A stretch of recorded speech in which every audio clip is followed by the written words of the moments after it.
Edited, weaponized, and viewed over 10 million times in under 24 hours. Protests spread nationwide. Congress launched an emergency hearing, and both women's careers were forever changed. But in the end, did Jasmine and Karoline clash over a real divide? Or were they both just casualties of a system that profits from keeping us divided? Stay with us. This is a story worth every second of your time. Under the blistering gleam of the studio lights, Face the Nation was already teetering on the edge of something far bigger than Sunday morning politics. The cameras were rolling, the countdown had ended, but the tension in the air didn't wait for an introduction. The backdrop displayed the theme in bold serif letters: racial politics in modern America. It was a safe headline on paper, but nothing about the moment felt safe. The room was too quiet. The kind of quiet that doesn't come from calm, but from something coiled tight, waiting to strike. Karoline Leavitt sat with perfect posture, the buttons on her blazer aligned like metals. Her voice had the crispness of someone raised in debate prep, refined in war rooms, and unbothered by backlash. She was young, bold, and she knew exactly what she came here to do: provoke. Her gaze flicked toward Jasmine Crockett, seated across the table, wearing a calm expression that didn't match the storm behind her eyes. Crockett wasn't adjusting her mic. She wasn't sipping her water. She was still, too still. Her silence had weight. The kind of silence that doesn't fill space, it owns it. The host opened with a question about disparities in law enforcement, trying to ease into the topic. But Leavitt didn't wait for an invitation. She leaned forward, just a little, but enough to signal the shift. Her voice was smooth, but her words landed like lead. Some politicians, she said, have made a career out of victimhood. The host blinked, unsure whether to interrupt. They use skin color like a shield, she continued, crying racism when they run out of real policy. The line hit like a slap in a quiet room. Not loud, not chaotic, just sharp enough to make everyone stop breathing for half a second. No one spoke. The cameras didn't cut. Even the studio crew behind the scenes seemed frozen in place. Crockett didn't move. Not a twitch, not a blink. Her jaw set, just barely, like she was grounding herself. Not against the words, but against the memory of how many times she'd heard something like this before, only dressed in fancier language. Then came the line that would ignite the country. Leavitt's lips curled into something not quite a smile, more like a calculated reveal. Some people should focus more on America, she said, her tone icy and deliberate, instead of always crying about it, or crying for Africa. The words didn't echo. They pierced. They didn't need volume. They carried the weight of something older, heavier, uglier than anything said in the segment so far. For a second, the studio seemed to tilt. Even the host, trained to stay neutral, flinched. He glanced at Jasmine, as if unsure whether to intervene or brace for impact. Jasmine Crockett sat motionless, but her stillness was no longer silent. It spoke of every courtroom she had stood in, where her intelligence was underestimated. It carried every backhanded compliment she'd endured masked as critique. It remembered every meeting where she was the only black woman at the table, and expected to be grateful just to be allowed in the room. She inhaled, slowly, deliberately. Her fingers didn't tighten, her voice didn't rise. When she spoke, it wasn't to fight. It was to define. Did you just tell me to go back to Africa in 2025? The room dropped into a silence so deep it almost felt holy. It wasn't just a question. It was a mirror that didn't flatter or soften or lie. It reflected exactly what had just happened, without need for exaggeration. And it asked everyone watching, did you hear what I heard? And if so, what will you do with it? She didn't need to shout. Her calm was a weapon, and her words were bullets, precise, undeniable. No one laughed, no one moved. And at that moment, it became clear. This wasn't just a broadcast anymore. It was a breaking point. It should have ended with a debate, a tense moment, maybe a headline or two. But this was America in 2025, where truth is a race against the edit button and outrage spreads faster than facts. What had started as a televised conversation had now become a national emergency, fueled not by what was said, but by what people thought they heard. The clip hit social media like a Molotov cocktail hurled through the nation's living room window. Just 10 seconds. Sharpened, chopped, and served without context. It began mid-sentence with Karoline Leavitt's voice echoing across screens. In a crying for Africa, no lead-in, no follow-up, no transition. It cut instantly to Jasmine Crockett's devastating response. Did you just tell me to go back to Africa in 2025? Then, boom, black screen, big white letters. This is what racism sounds like in real time. No credits, no logo, just fury. Within 1 hour, the clip had 1 million views. By hour 4, it passed 5 million. By nightfall, it was on every platform, stitched into every algorithm, and injected into every American timeline, whether they wanted it or not. The hashtag Go Back to Africa roared through the internet like a wildfire devouring dry brush. People weren't just watching, they were reacting, reposting, rallying. Protesters poured into the streets of Baltimore, Chicago, Dallas. Outside government buildings, they held up signs with Crockett's quote like scripture. "We're not crying for Africa, we're demanding America live up to its promise." Mothers marched with their daughters. Veterans stood in silence. Students gathered on campuses wearing black tape over their mouths. It wasn't about Crockett anymore. It was about every insult ever buried under a nervous laugh, every slur hidden behind coded language, every wound passed off as a misunderstanding.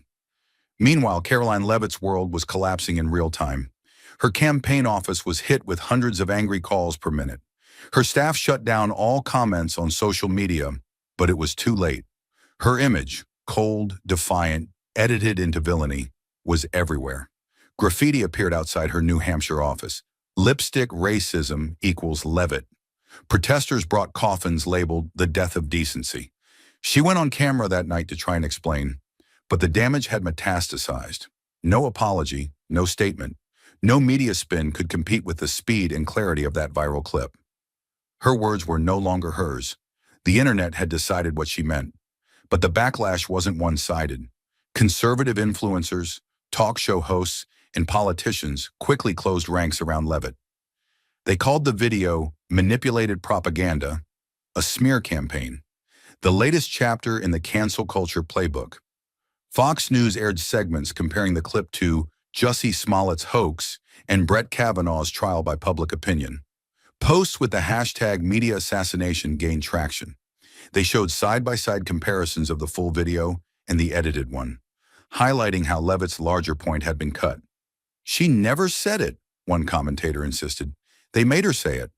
To them, Leavitt was a scapegoat, an innocent target sacrificed for a viral moment. CNN and MSNBC told a different story. Panelists called it a watershed moment in coded racial politics. They replayed Crockett's calm reaction on loop, framing it as a masterclass in restraint and clarity. "That wasn't a meltdown," one anchor said. "That was history punching through the screen."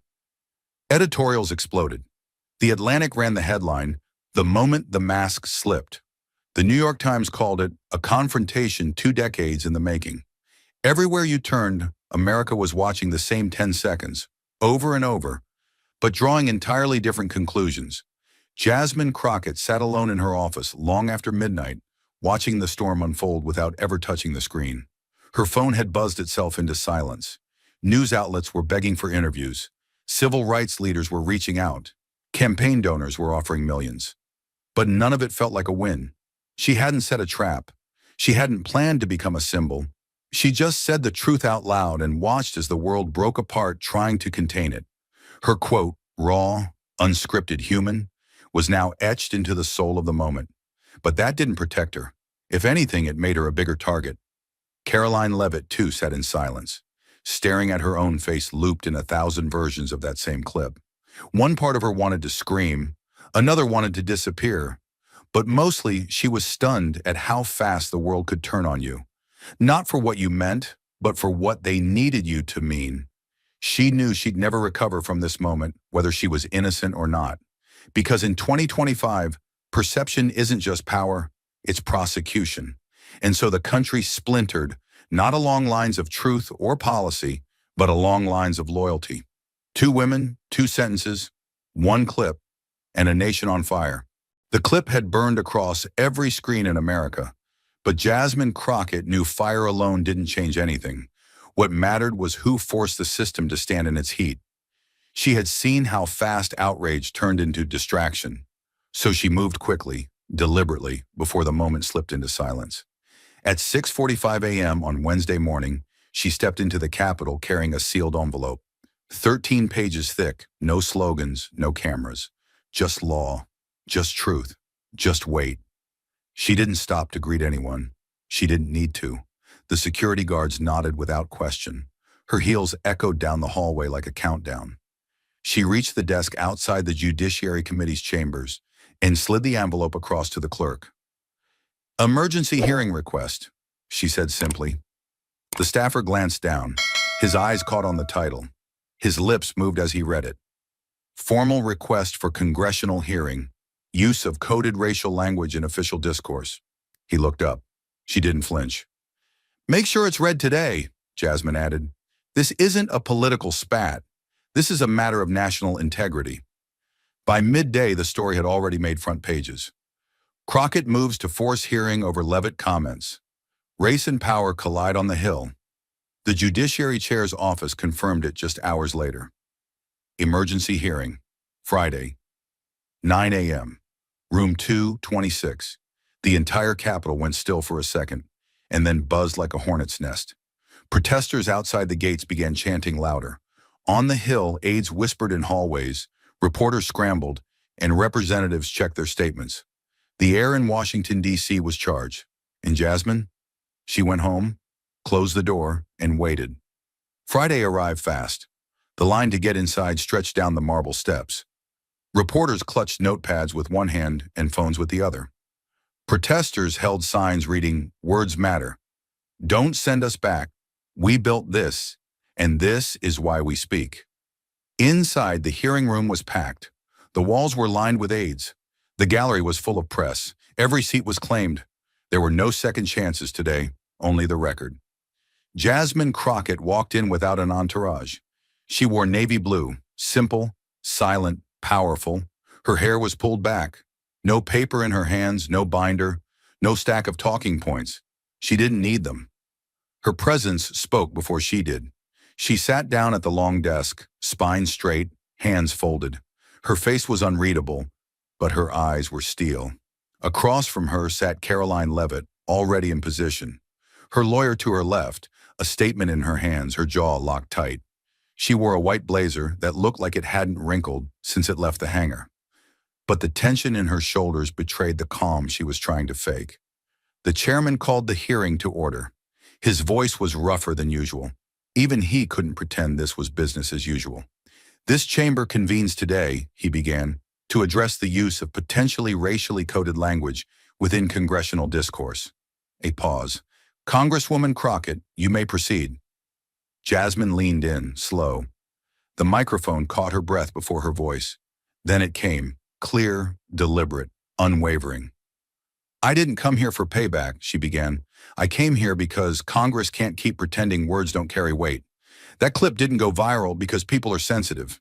It went viral because people are tired of pretending not to hear what they've always heard, just said in a cleaner tone." Every eye was locked on her. No phones buzzed, no paper rustled. She continued, never breaking eye contact. "I've heard versions of that same sentence my whole life, but this time, I'm putting it on the record." Then came the shift. Leavitt clicked her mic on. She didn't wait. Her voice was quicker, tighter, trying to sound in control. But there was fear underneath. "With all due respect," she said, "this entire hearing is based on something that isn't true. That clip was edited, chopped up, made to make me look like a racist. I never told anyone to go back to Africa. That line, those words, they were never mine. Someone else put that idea out there." The room murmured, then went still again. Leavitt leaned in slightly as if trying to force belief with posture. "What I actually said was that people should focus more on America, not keep bringing up race as an excuse not to talk about real policy. That's very different from what's been shared online." Her voice cracked a little. "I've gotten threats. My family's scared. All because of something I didn't even say." She waited. Maybe for sympathy. Maybe for silence. She got neither. Jasmine didn't blink. Didn't sigh. didn't hesitate. She leaned in, voice low but sharp as a blade. "No one's putting words in your mouth," she said. "You said them. They left your lips and found their own meaning. The internet didn't pick you. Your words did." It hit the room like thunder. Leavitt shifted. Her lawyer whispered. Jasmine kept going. "You say the clip was edited. Maybe. But ask yourself, why did it hit so hard? Why did people believe it?" She let the question hang, not as a trap, but as a mirror. It's not just about the sentence. It's about everything people carry when they hear it. That's not on an algorithm. That's on how deep these wounds run. She leaned in even closer, voice softer now, but somehow heavier. "You say you didn't say go back to Africa. Maybe you didn't. But let's be honest. When you came close, no one was surprised." Gasps, silence. The press gallery froze. Even a few pens stopped mid-note. You didn't have to say the exact words. The shadow of them was there. And for people like me, we've lived in that shadow a long time. We don't need subtitles. She paused. The weight in her tone came not from anger, but from memory. "I heard that kind of language when I was a kid in East Texas, trying to buy ice cream while a man muttered 'darky' under his breath. I heard it in courtrooms, dressed up in words like tone and attitude. I heard it at job interviews in airports, on debate stages, wrapped in fake smiles and polite insults. And I heard it again last Sunday when you said we were crying for Africa." Leavitt went pale. Her mouth opened, then shut. There was nothing to fight back with. Not now. Jasmine continued, slower, her words now like bricks in cement. "You say this clip is destroying your life. I've spent mine being told people like you would never be held accountable for what your words did to ours," and she paused. "You say you're misunderstood. I say we've been unheard." And then she ended it, not with a shout, but with a sentence that landed like a verdict. "The words didn't pick me. They picked you. And now for once, they're staying." The room didn't move, not because they were scared, but because no one, not even her critics, could look away from what had just been said, and no one could unhear it. The hearing was over, but the tension didn't leave the building. It clung to the walls like smoke after a fire. Jasmine, Crockett, and Karoline Leavitt were quietly ushered into a secured conference room. No press, no staffers, no distractions. The door shut behind them with a cold finality. Just four walls, two chairs, and a silence too dense to breathe through. The room was stripped of everything but the truth. No nameplates, no microphones, no polished cameras to polish narratives.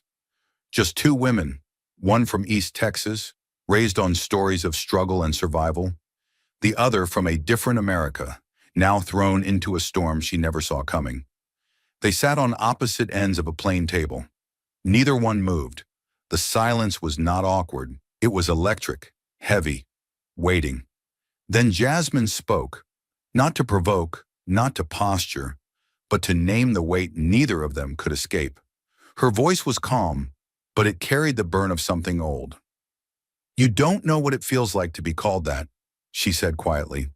"When my grandparents were once forced to bow their heads just because their skin was black." She didn't raise her voice. She didn't need to. The words didn't float. They hit. Karoline's jaw clenched, but she said nothing. Jasmine didn't blink. Her voice didn't tremble. It was steady, because when pain is old enough, it no longer flinches when spoken. Karoline exhaled sharply. Her back straightened, but her eyes betrayed her, moist at the edges, sharp with defense. Her hands were locked around her elbows, as if holding herself in place. "I've been made out to be a monster by the entire country over a fake clip," she said, her voice breaking slightly, despite her effort to keep it composed. There was no camera here to twist her image, no audience to sway, just the rawness of someone who had gone from political rising star to pariah in a matter of days. She looked away for a second, not out of guilt, but out of disbelief that this was now her reality. Jasmine didn't answer right away. She sat still, absorbing the words, letting them echo in the space between them. The silence that followed wasn't absence. It was confrontation without the theater. This was not two politicians sparring. This was two women staring down a wound, one inherited, one inflicted, both undeniable. Finally, Jasmine leaned forward just slightly, her fingers resting on the table. "That clip may not have been fair," she said, "but the reaction? That wasn't about you. It was about every time someone like me said, 'That was too far,' and no one listened." Karoline said nothing. Her mouth was tight, but her hands trembled just enough to betray what her spine was trying to hide. There was nothing left to argue. There was only the reckoning, the realization that no matter what she had meant, what people heard had a life of its own. They both sat in it. The silence was thick and honest. No one apologized, no one forgave, but no one lied either. They had entered this room as enemies on opposite ends of a scandal. But in this moment, stripped of scripts and spectacle, they became something else. Two people forced to carry a moment that neither of them could fully control or escape. The stillness wasn't peace. It wasn't healing. It wasn't resolution. But it was real. And sometimes, that's all the truth gets to be. No one said another word, but the silence. That was the only thing left that felt true. The silence between them hadn't healed anything. It hadn't forgiven, corrected, or even softened the damage. But in its stillness, something shifted. A crack in the rage, a pause in the shouting. And that was when the truth came charging through. Not with emotion, but with evidence. The next morning, the Department of Justice issued a rare pre-dawn press advisory. The FBI had officially opened an investigation into the source of the edited clip that triggered national outrage. It wasn't just political theater anymore. It was a matter of national security. The manipulation had crossed state lines. It had incited violence. And most damning of all, it had worked. Digital forensics moved fast. Within 48 hours, agents traced the origin of the viral clip not to a journalist, not to a campaign rival, but to a dark money group operating under a shell name, Liberty Focus Initiative. Buried in the filings, under layers of consultants and cutouts, they found it. A pack with no clear allegiance, only a goal: destabilize the extremes of both parties. The man who ordered the clip's creation, a political mercenary with ties to 3 previous misinformation campaigns and a history of manipulating racial flashpoints for profit. He wasn't trying to help Crockett or Leavitt. He wasn't even trying to destroy just one. He was trying to set them both on fire and watch the country burn around them. By the time the FBI delivered its findings to the Congressional Oversight Committee, the building practically shook with disbelief. Emails, payment trails, internal messages, it was all there. The clip had been surgically manipulated. Leavitt's words reordered, her tone sharpened, background noise tweaked for maximum offense. But here was the twist. The PAC had also simultaneously funded an ad campaign portraying Jasmine Crockett as a militant radical. A calculated move to trigger backlash from the opposite side. Two sides of the same lie. Two women used like chess pieces on a poison board. The hearing room was packed again, but this time no one was shouting. Everyone was waiting to see who would fall and who might still rise. Crockett and Leavitt were seated at the same table, again. But now their roles had changed. No longer opponents, no longer targets. Now, both were survivors of a digital war they hadn't agreed to fight. Neither looked at the other. Not yet. Their hands remained still, their expressions unreadable. But the tension between them was no longer hatred. It was something quieter, something heavier, something that tasted like regret. The committee chair stood slowly. His voice was subdued, as if he too were stunned by the scale of the deception. "Let the record reflect," he said, "that both Representatives Crockett and Leavitt were victims of a coordinated disinformation campaign funded by a non-affiliated PAC with a documented history of domestic destabilization tactics. The intent was to incite chaos, division, and mutual political destruction." He paused. Everyone in the room was holding their breath. "In short," he added, "we were all played." Cameras didn't flash. No one cheered, because the damage had already been done. Protests had erupted, families had argued, careers had teetered, and two women standing on opposite sides of an invisible fire had nearly torn each other apart, live on national television. Then Jasmine Crockett stood, not with anger, not even with sadness, but with the weight of someone who had just seen how deep the roots of division had been planted beneath them. Her voice, when it came, was low, but it filled the room. "They wanted us to hate each other," she said, "and we gave them exactly what they wanted." A rustle moved through the room. She turned finally to Karoline Leavitt, not with warmth, not with forgiveness, but with something closer to acknowledgement. "We spent weeks tearing each other down," she continued, "thinking we were enemies, thinking the fight was about what she said or what I heard. But it was never about that." Karoline looked up, eyes tired, jaw tight. She didn't speak. Jasmine stepped closer, her words cutting now, not in cruelty but in clarity.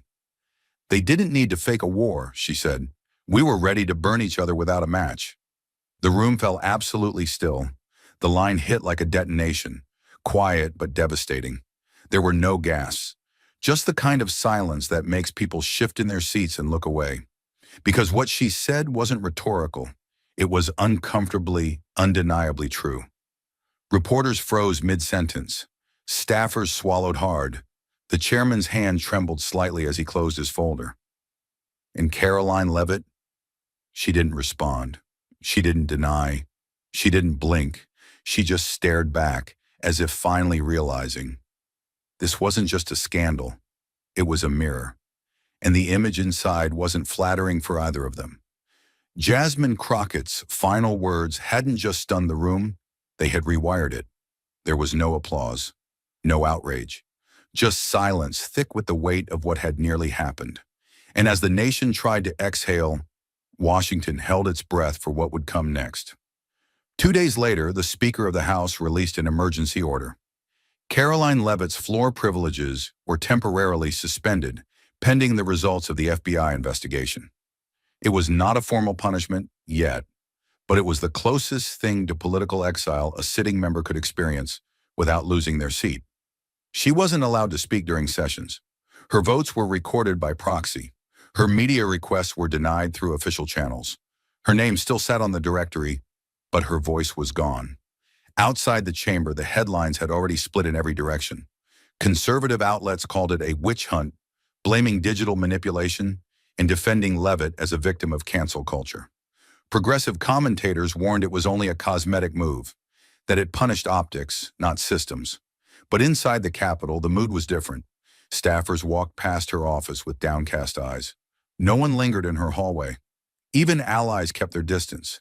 She had become radioactive, not just controversial, but politically untouchable. But not all the fire was aimed at Leavitt. In a brutal twist of irony, Jasmine Crockett, who had once been lionized for speaking the uncomfortable truth, was now being targeted by the very people who had cheered her on. Progressive PACs and grassroots organizers began issuing quiet statements, then louder ones questioning her decision to stand down after the revelation of the manipulated clip. She had leverage, one activist tweeted. She had the moral high ground, and she gave it away for a soundbite. Op-eds flooded in, some sympathetic, others furious. Crockett chose unity over justice. Was it a mistake? A moment for the movement missed. Hashtags began to emerge. Hash push it further, hash too soft, hash not enough. A group of prominent civil rights scholars published an open letter in The Atlantic, arguing that while Crockett's integrity was commendable, restraint in the face of systemic exploitation signals weakness, not wisdom, in an era of media warfare. Jasmine read every word. She didn't flinch, but she felt it. She had weathered attacks from across the aisle her entire career. But this criticism from her own side cut differently, deeper. These weren't enemies misunderstanding her. These were people she fought for, who now accused her of not fighting hard enough. She returned to work in silence. No press briefings, no tweets, just stacks of bills to review and a storm still swirling outside. When her chief of staff cautiously asked if she wanted to respond to the criticism, she shook her head. "If I spend all my energy fighting ghosts, I won't have anything left for the war that's real," she said quietly. That war was already taking shape. In response to the FBI's findings, a coalition of more than 40 civil rights and public integrity organizations filed a joint petition demanding a full congressional investigation into every PAC affiliated with Liberty Focus Initiative. The demand wasn't just for transparency, It was for exposure. They wanted donor lists, internal memos, algorithms, contracts, every thread of the dark web of influence that had turned truth into theater and people into pawns. Public pressure mounted fast. Tens of thousands of Americans signed on to the demand within days. Dozens of state attorneys general pledged support. Even some Republican lawmakers, quietly, cautiously, began signaling interest in exploring how these media manipulation networks had compromised national trust. It wasn't about left or right anymore.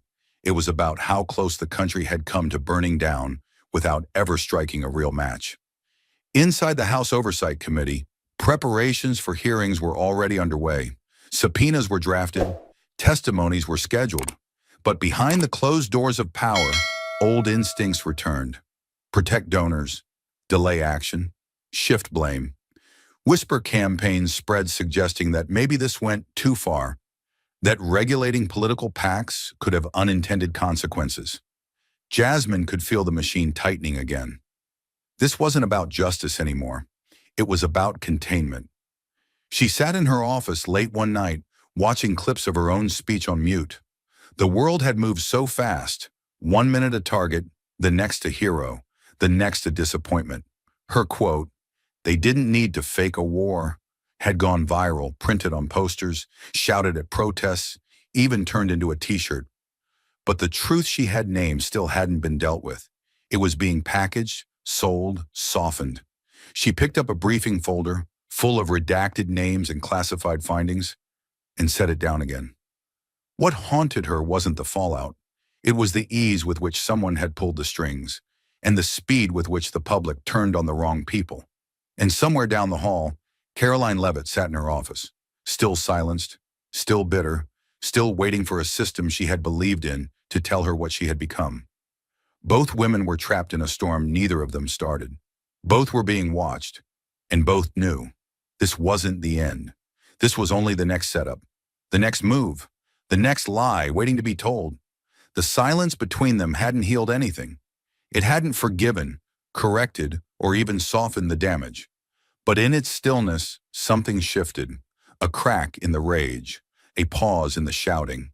And that was when the truth came charging through.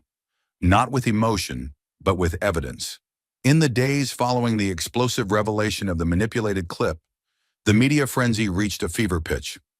News outlets clamored for exclusive interviews, talk shows extended invitations, and social media platforms buzzed with speculation. Yet amidst the cacophony, both Jasmine Crockett and Karoline Leavitt chose silence. Crockett, known for her fiery speeches and unyielding stance on justice, declined multiple offers to appear on prominent talk shows. Her refusal was not out of fear or avoidance, but a deliberate choice to let the facts speak for themselves. She believed that engaging in media spectacles would only detract from the gravity of the situation and the systemic issues it highlighted. Leavitt, on the other hand, faced a different kind of pressure. With the clip debunked and her name cleared, many expected her to embark on a media tour to reclaim her reputation.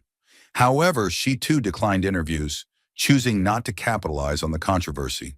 Her silence was a statement in itself, a refusal to turn a personal ordeal into a public spectacle. Their mutual silence, however, did not quell the storm.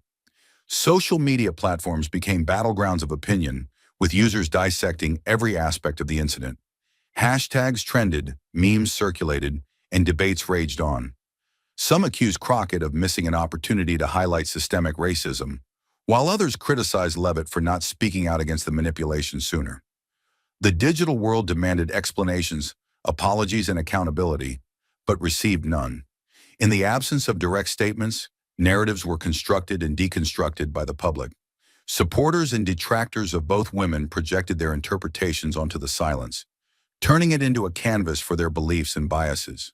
The lack of official commentary only fueled speculation, with every action, or inaction, scrutinized and debated. Behind closed doors, both women grappled with the aftermath. Crockett faced criticism from progressive circles for not leveraging the moment to push for broader reforms. Leavitt dealt with the emotional toll of being at the center of a national controversy. Despite being on opposing sides of the political spectrum, they shared the experience of being thrust into a maelstrom not of their making. The incident sparked broader conversations about media manipulation, the power of misinformation, and the responsibilities of public figures. Advocacy groups called for stricter regulations on political action committees and greater transparency in media reporting. The public's trust in digital content was shaken, leading to increased skepticism and calls for media literacy education. As the nation grappled with these issues, Crockett and Leavitt remained steadfast in their silence. Their decision not to engage with the media was a powerful statement, emphasizing the importance of reflection over reaction. In a world driven by instant responses and viral moments, their restraint was both unusual and profound. In the end, their silence spoke volumes. It highlighted the complexities of public discourse in the digital age and underscored the need for thoughtful engagement over sensationalism. While the world around them clamored for answers, Crockett and Leavitt chose introspection, setting a precedent for handling controversies with dignity and deliberation. Even as Crockett and Leavitt chose silence over spectacle, the country refused to quiet down. The machine they had unknowingly been pulled into didn't slow, it recalibrated. And when the noise of politics dimmed, something far more unsettling took its place. A collective uncertainty that shook the public to its core. The survey was released quietly at first, a routine quarterly snapshot of American political sentiment. But within hours, it lit the internet on fire. One line in bold, 62% of Americans say they no longer know what's real or fake in politics. The implications were seismic. In a country built on the premise of informed consent and democratic choice, the idea that a majority no longer trusted what they saw, heard, or voted for felt like a death rattle. It wasn't just about Leavitt or Crockett anymore. It wasn't even about that edited clip.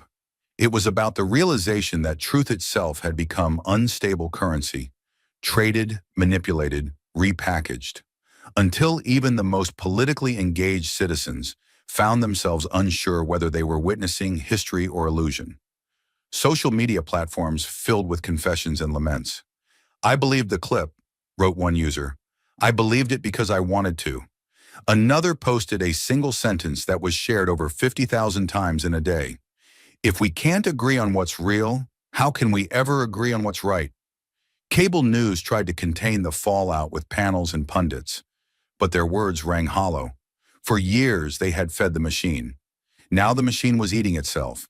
And in classrooms, coffee shops, community centers, especially among the young, a different kind of conversation was beginning to take shape.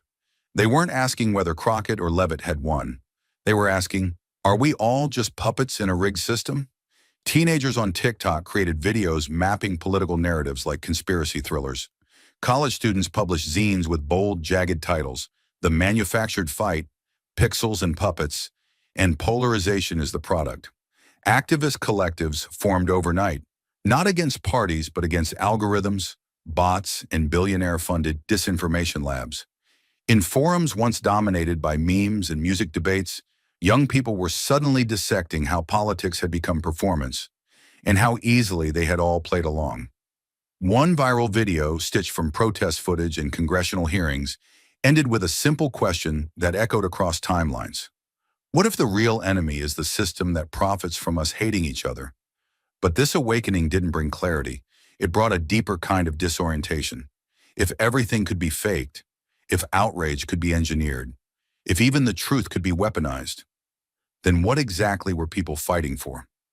That question haunted a generation already born into crisis: mass shootings, climate catastrophe, collapsing institutions. Now it seemed they couldn't even rely on reality to stay in one piece. The floorboards of democracy were rotting beneath their feet, and no one had a blueprint for how to rebuild it. Some retreated entirely. Voter registration among 18 to 24-year-olds began to dip, not out of laziness, but from despair. "Why participate in a system that treats my trust like a commodity?" asked one Gen Z organizer, whose nonprofit shuddered after the scandal. "Why scream into a void designed to echo rage and drown out meaning?" Others channeled the confusion into fire. They demanded investigations, not just into PACs, but into the entire infrastructure of digital influence. Meta, YouTube, TikTok, even encrypted messaging apps where rumors bloomed unchecked. They marched not for candidates, but for truth itself. Their signs were blunt. I want to believe, but I don't know what's real anymore. You can't vote if you can't trust. Meanwhile, in Washington, lawmakers flailed. Some proposed digital labeling systems, truth tags, and algorithm oversight committees. Others clung to the old playbook: partisanship, blame, diversion. But the damage wasn't theoretical anymore. It was generational.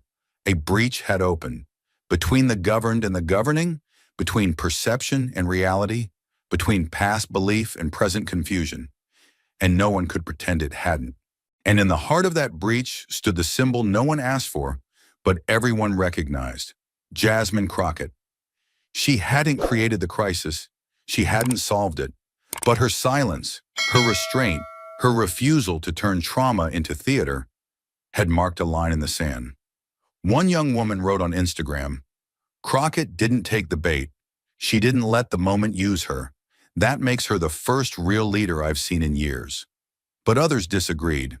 They accused her of inaction, of letting the system win. As the narrative spun, she stayed silent. Not because she had no answer, but because maybe in a world drowning in noise, silence was the only honest act left. And still, the question hung over the country like smoke. If truth can be edited, if outrage can be sold, if leaders can be turned into villains and villains into victims, then who's really in control? For 62% of Americans, the answer was terrifying: no one. Or worse, someone you'll never see. The real crisis wasn't political, it was existential. And the fire hadn't gone out, it had just gone digital. As the public reeled from the realization that their outrage had been engineered and their divisions deliberately deepened, something unexpected happened. The noise began to fade, not because the chaos ended, but because people started craving something else entirely: accountability, clarity, and maybe redemption. That was when Jasmine Crockett stepped forward, not to speak louder, but to speak differently. It wasn't a press conference. It wasn't a speech. It was an article. Jasmine Crockett's op-ed appeared in The Atlantic under the title, "I Fought the Wrong Battle in the Right War." It wasn't polished for PR. It didn't read like a politician trying to rebrand. It read like someone who'd stared down a machine built to manipulate her and had decided to dismantle it with words sharper than any rebuttal. "I was angry," she wrote, "but my anger wasn't about a single sentence. It was about a history of sentences, about centuries of being told we were too loud, too bitter, too difficult. I thought I was standing my ground, but I was swinging at the person across from me, not the system that put us there." Her prose didn't beg sympathy. It exposed truth. She acknowledged that, in the heat of public outrage, she'd let a personal slight overshadow a deeper fight. She confessed that when she first heard Leavitt's words, she'd been ready to treat her like the enemy, when in fact, the real enemy was the invisible hand that edited the tape and let us believe we were enemies in the first place. Her final paragraph ignited a firestorm of commentary. "I fought the wrong battle, but I was never in the wrong war. And now I know what the real war looks like. It wears a suit. It hides behind anonymous money. It smiles in sound bites and profits off pain. I'm not done fighting, but next time I'll aim higher." The piece went viral within hours. Democrats shared it as a moment of grace. Progressives criticized it as too soft. Conservatives unexpectedly praised her for showing more self-awareness than most of Congress had in years. But while Crockett's words were rippling across the country, in a dim studio in North Carolina, Karoline Leavitt was recording something else. Not a campaign ad, not an apology, a podcast. She didn't pick CNN or Fox News. She sat down with a rising independent podcaster known for unfiltered interviews, one of the few spaces where spin didn't seem to stick. "I didn't say that line," Leavitt began, her voice steady but strained. "I didn't say go back to Africa, but I also can't deny what the clip stirred up. I saw the reactions. I read the emails. I watched people cry on the floor of Congress. And it hit me. This wasn't just about what I said. It was about what people have heard their entire lives." For the first time, she didn't sound defensive. She sounded raw, human, like someone realizing the size of the fire they've been thrown into, and maybe unwittingly helped spread. I don't like being called a racist, she admitted, but maybe I've been too comfortable ignoring the ways I benefit from systems that are. That's hard to say, but it's harder to unsee now. The host went quiet, then asked, "Do you think you were used?" Karoline didn't blink. "I think we both were," she said. "We were pointed at each other and told to fight, while the people who really profit from division watch from behind a curtain." That quote became the headline, and like Jasmine's article, it spread fast. Political analysts rushed to interpret it. Critics accused her of backpedaling, but others, especially younger conservatives, found something brave in the fact that she didn't deny the pain her words had caused, even if they weren't the words she'd said. The clip from the podcast hit Twitter, then Instagram, then TikTok. Two women, two mediums, one moment of truth. But their truths weren't identical. Jasmine had named the war. Karoline had admitted her role in it. And the country, watching them both from 1,000 screens, finally saw something they weren't used to. Vulnerability without spin. It didn't heal the divide, but it paused the shouting.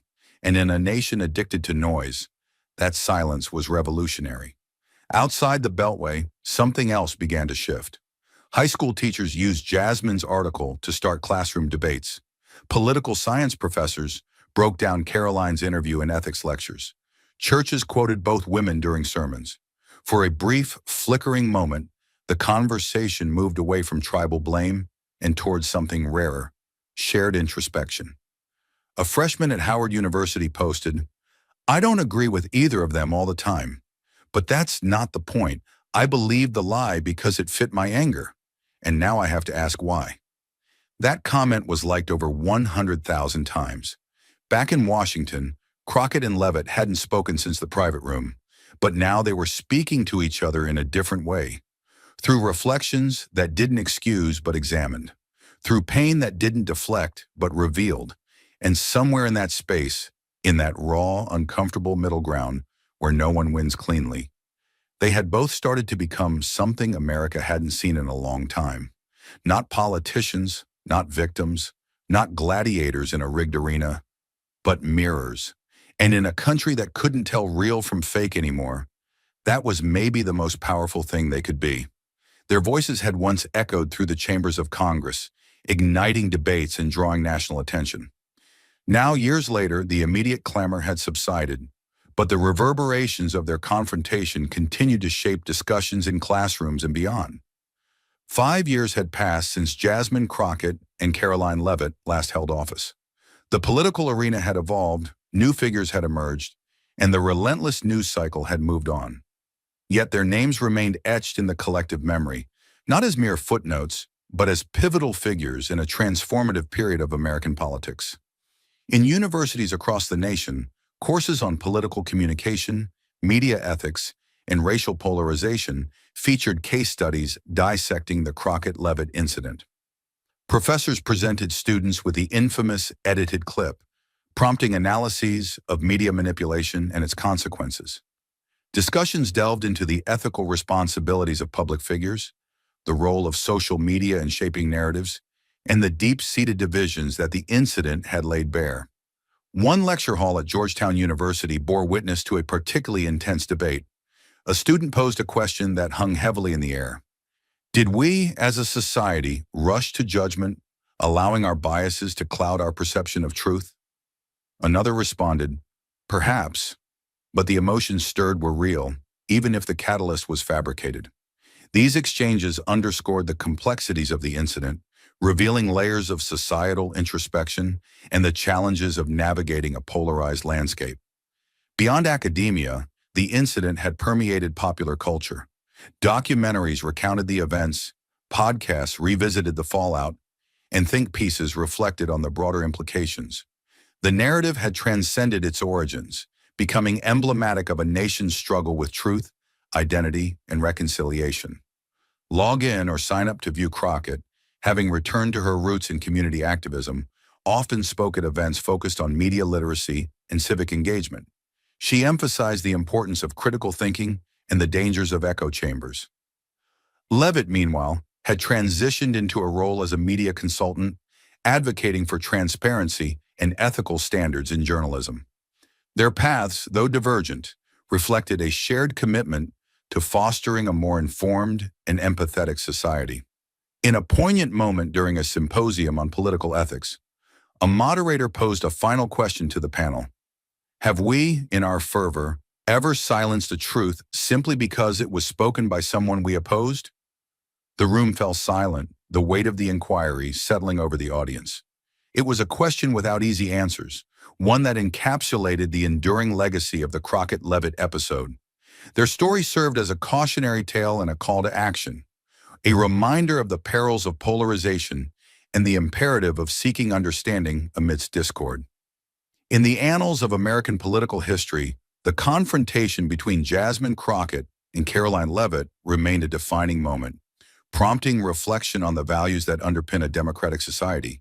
In the years following their departure from Congress, Jasmine Crockett and Karoline Leavitt's names continued to surface, not in headlines but in lecture halls, academic journals, and symposiums dedicated to dissecting the complexities of modern political discourse.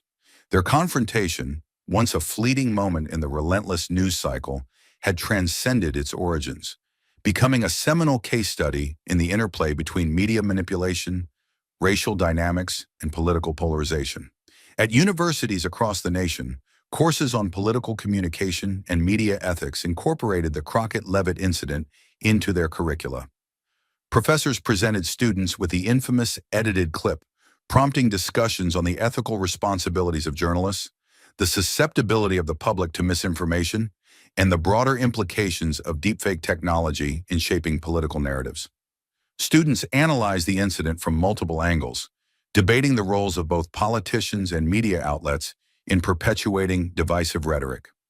One notable example occurred at Georgetown University's School of Public Policy, where a seminar titled Media Ethics in the Modern Politician dedicated an entire week to examining the incident. Guest speakers included media analysts, ethicists, and even former political aides who provided firsthand accounts of the pressures faced by public figures in the digital age. The discussions were intense, often spilling over into informal gatherings where students grappled with the moral quandaries presented by the case. Beyond academia, the incident inspired a wave of artistic and cultural responses. Documentaries explored the broader context of political polarization, using the Crockett-Leavitt confrontation as a focal point to examine the erosion of civil discourse. Podcasts delved into the personal backgrounds of both women, humanizing them and providing nuanced perspectives that were often absent in mainstream coverage. The arts community also responded, with theater productions and visual art installations interpreting the incident through various lenses, challenging audiences to reflect on their own biases and assumptions. In the realm of public policy, the incident prompted legislative discussions on the regulation of synthetic media and the accountability of political action committees, PACs, in disseminating manipulated content. Lawmakers cited the Crockett-Leavitt case as a cautionary tale, emphasizing the need for transparency and ethical standards in political campaigning. While consensus on specific regulations remained elusive, the incident undeniably influenced the national conversation on media integrity and democratic resilience. For Crockett and Leavitt, the aftermath of their confrontation led to divergent paths marked by introspection and advocacy. Crockett returned to her roots in community organizing, focusing on initiatives aimed at promoting media literacy and civic engagement among marginalized populations. Leavitt, on the other hand, became a vocal proponent for ethical standards in political communication, participating in panels and writing op-eds that called for greater accountability within her own party. Though they rarely spoke of each other publicly, their respective endeavors reflected a shared commitment to addressing the systemic issues highlighted by their encounter. The enduring relevance of their story was perhaps best encapsulated in a question posed during a symposium on political ethics. Have we, in our fervor, ever silenced the truth simply because it was spoken by someone we opposed? The question, met with contemplative silence, underscored the profound impact of the Crockett-Leavitt incident on the nation's collective conscience. It served as a reminder of the dangers of reactionary politics and the importance of empathy and critical thinking in navigating an increasingly complex information landscape. In the end, the confrontation between Jasmine Crockett and Karoline Leavitt became more than a political skirmish. It evolved into a symbol of the challenges and possibilities inherent in a pluralistic society.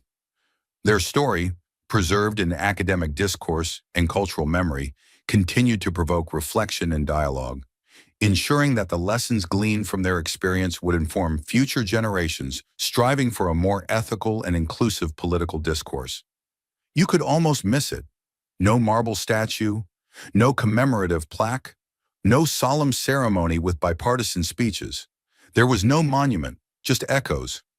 And yet, 5 years after the confrontation that had split the country in half and sewn it back together with threadbare hope, the names Crockett and Leavitt refused to disappear. They weren't trending anymore. They weren't polling. They were something stranger. They were remembered. It began as a proposal from a group of students at a Midwestern liberal arts college, an idea to commission a public mural titled The Turning Point. The project's aim was modest: to capture key figures in modern political discourse who had, intentionally or not, shifted the nation's trajectory. A short list circulated through faculty inboxes: Greta Thunberg, Edward Snowden, Amanda Gorman.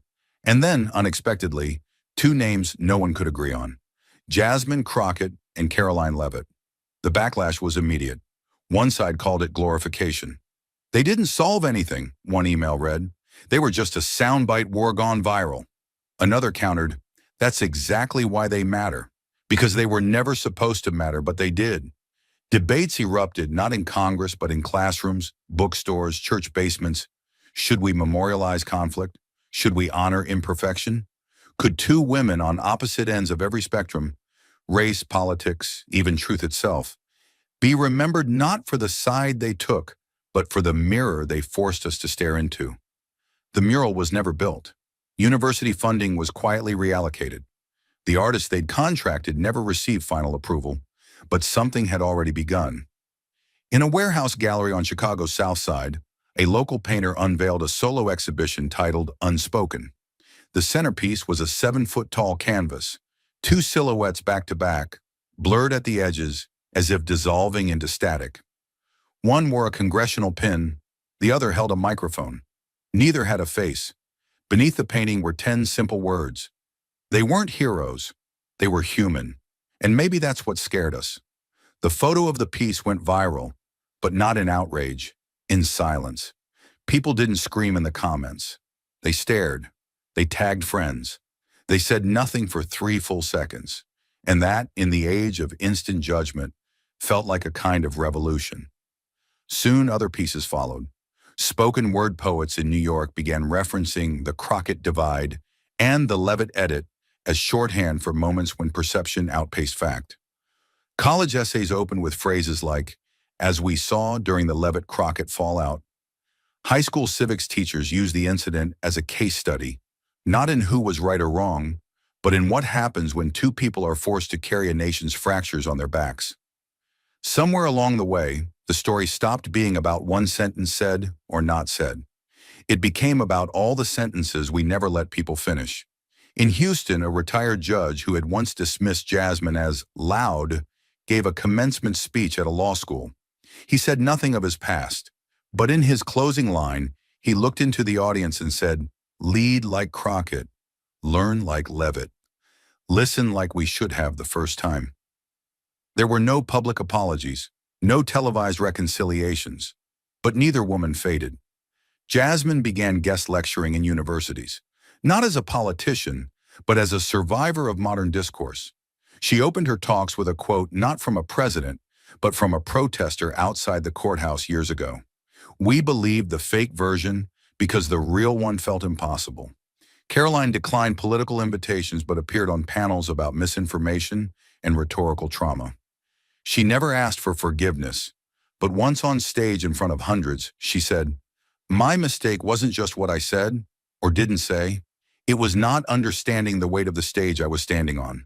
They never stood together again, but somehow they were never apart. And maybe that's why the monument was never built. Because the moment itself was too raw, too unresolved. Because statues are for legends. And this wasn't legend, it was consequence. It was two people caught in the center of a storm they didn't design, saying things they could never take back, and then walking forward anyway.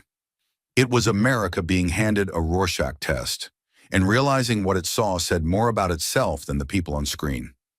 In Washington, D.C., there's a hallway outside a committee room where a janitor taped up a newspaper clipping from years ago. It's faded now, yellowing, corners curling up from the wall. But if you stop and read it, you'll see the headline from Jasmine's op-ed. "I fought the wrong battle in the right war." And underneath, scribbled in pen by someone unknown, "So did we." The monument was never built. The names faded from the headlines. But in classrooms, in civic forums, in whispered late-night conversations across a fractured country, Jasmine Crockett and Karoline Leavitt never really disappeared. They became something else, something more dangerous than heroes or villains. They became the question we still don't know how to answer. Because the real story was never just about a doctored clip or a phrase caught in translation. It was about how fast we are to weaponize perception, about how easily we decide who's righteous, who's ruined, who deserves to speak, and who must be silenced not for what they said, but for who they are. Jasmine stood in that hearing as more than just a congresswoman. She stood as the echo of every woman who had been told her voice was too much, too angry, too loud, too black. She didn't raise her voice, but she raised the stakes. And in doing so, she held up a mirror to a country that still isn't sure what it sees when a black woman refuses to back down. Karoline wasn't the villain she was painted to be either. What she said hurt, but what it revealed hurt more. She wasn't undone by a sentence. She was undone by how believable that sentence was coming from her.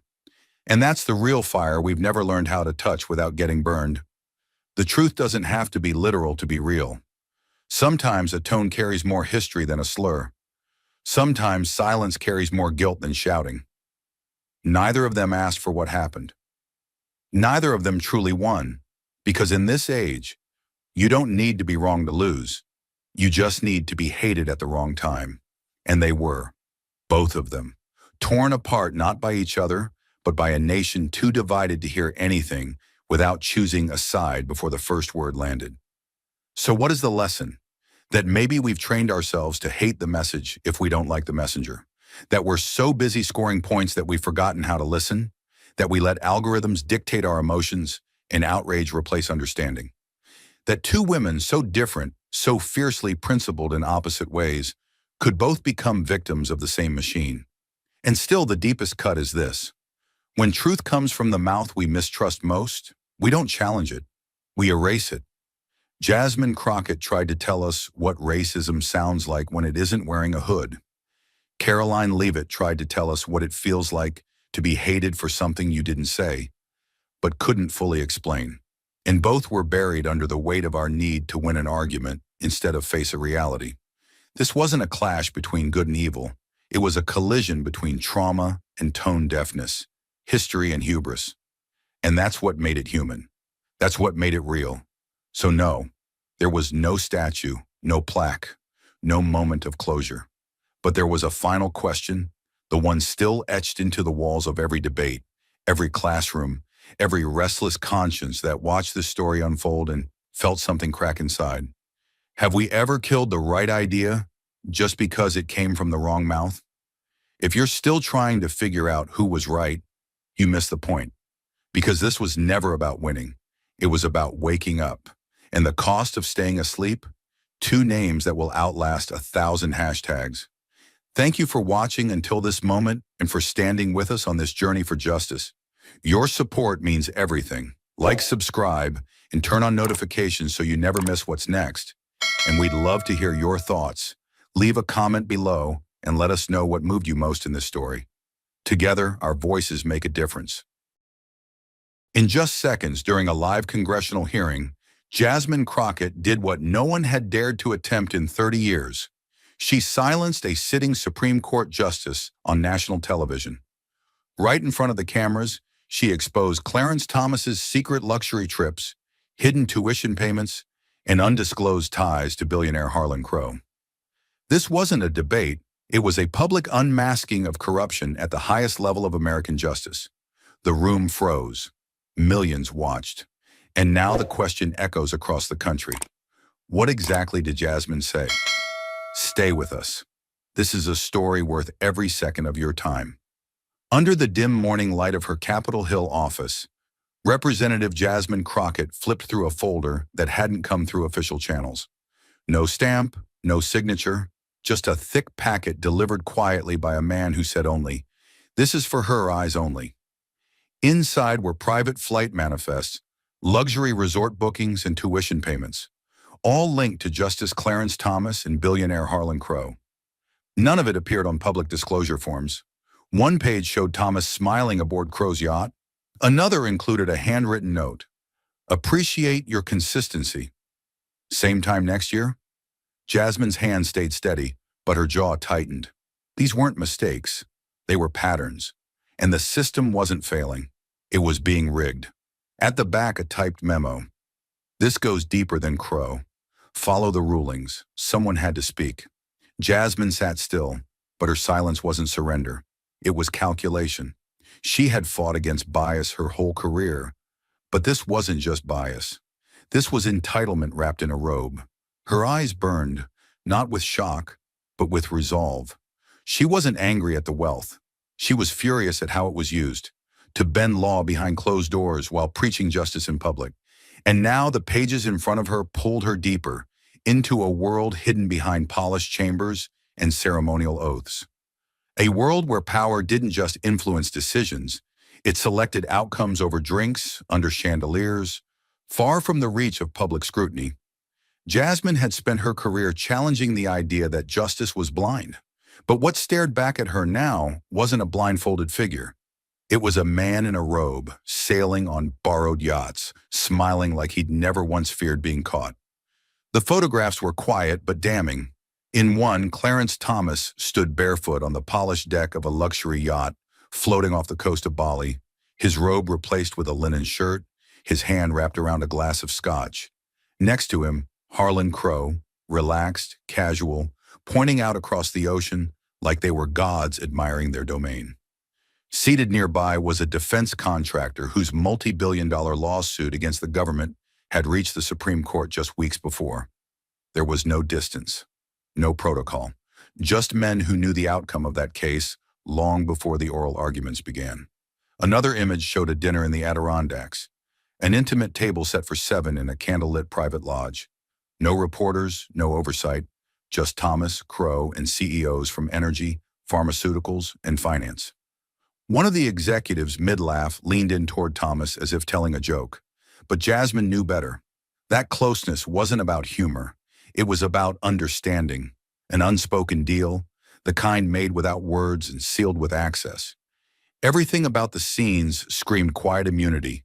No security clearances, no ethics briefings, no reporters outside waiting for a quote. These weren't vacations, they were planning sessions. Jasmine had seen enough government to know the difference between leisure and leverage. The wine wasn't just vintage, it was a curtain. The smiles weren't just polite. They were coded. Every detail in the images, from the absence of staff to the seating arrangements, said the same thing. There are people who go through the system and people who sit above it. Thomas wasn't just mingling. He was making himself available, off the record, off the books, and far beyond the reach of any ordinary citizen. She leaned closer to the photos, not in shock, but in recognition. This wasn't new. It was just more brazen. Jasmine thought of the families whose cases had landed in front of that same justice. Parents trying to keep custody, workers fighting wrongful termination, veterans denied benefits. None of them had yachts. None of them had Crow. They had affidavits. They had public defenders. They had hope and nothing else. And while they were told to trust the system, the man holding that trust had been dining with their opposition. Not once, not by accident, but often and deliberately. Jasmine didn't flinch, but the weight in her chest settled deeper. These weren't just photos. They were evidence of betrayal dressed in leisure. Proof that the scales of justice weren't just tipped. They were held down by hands that no one had dared name. until now. The betrayal in the photos was silent, calculated, but it wasn't the only thing that spoke. Sometimes power forgets it's being watched. Sometimes arrogance gets too comfortable with its own echo. It happened during a closed-door interview, one Clarence Thomas believed would never leave the mahogany-paneled room. Surrounded by donors, clerks, and a single conservative journalist taking soft notes, Thomas leaned back in his leather chair, sipped from his glass, and smirked as someone mentioned Jasmine Crockett by name. "Jasmine Crockett," he repeated, voice tinged with mock amusement. "She's not stupid, just loud. Like most of them. She's articulate, I'll give her that. But she's still got that ghetto chip on her shoulder. You know the type, angry, dramatic, always looking to stir something up." Laughter followed, polite, uncomfortable, but present. No one stopped him, no one pushed back. But what Thomas didn't know was that the journalist, young, new, uneasy, had left their recorder running, not by accident, but out of instinct, out of a quiet discomfort that something was wrong. Days later, that journalist sent the file. No commentary, just an audio clip titled, "Private Session, Thomas, March 18th. Jasmine listened alone in her office, elbows on her desk, hands covering her mouth. She didn't pause, didn't rewind. She let it play straight through, every syllable like a weight being added to a scale already unbalanced. When the clip ended, she didn't speak.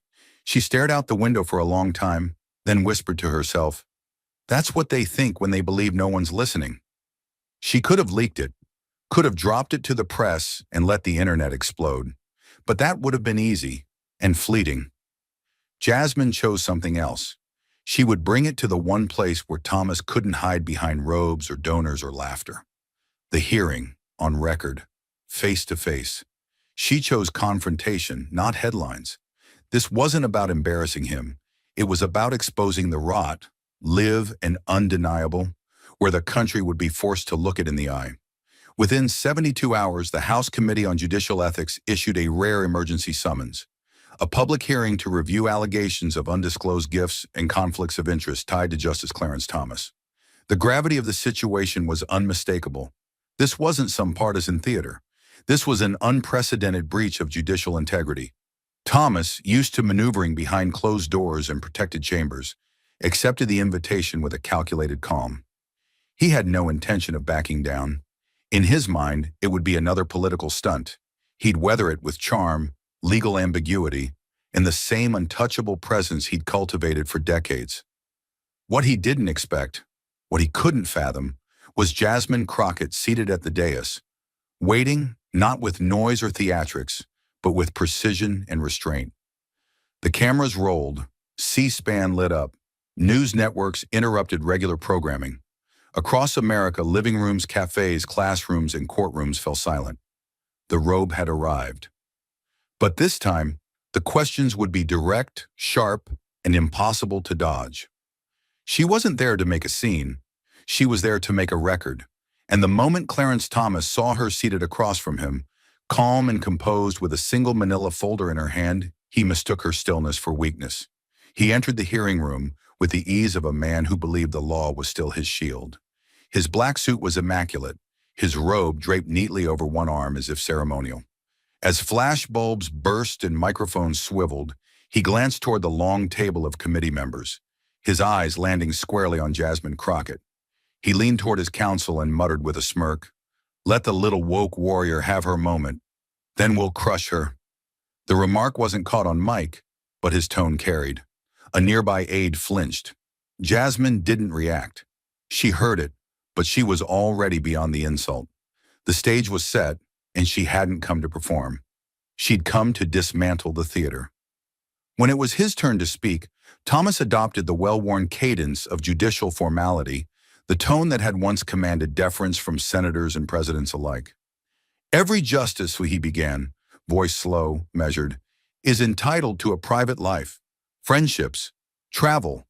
These things are not crimes." He spoke with the patience of a man who had practiced this narrative 100 times in mirrors and over steak dinners. What is being alleged today is a political assault, disguised as an ethics concern. But let me be clear, I have always upheld my oath to the Constitution. His words echoed through the room like marble falling onto glass, heavy, rehearsed, and cold. Some heads nodded, a few even clapped. But Jasmine didn't blink. When the committee chair recognized her, she didn't shuffle her notes or clear her throat.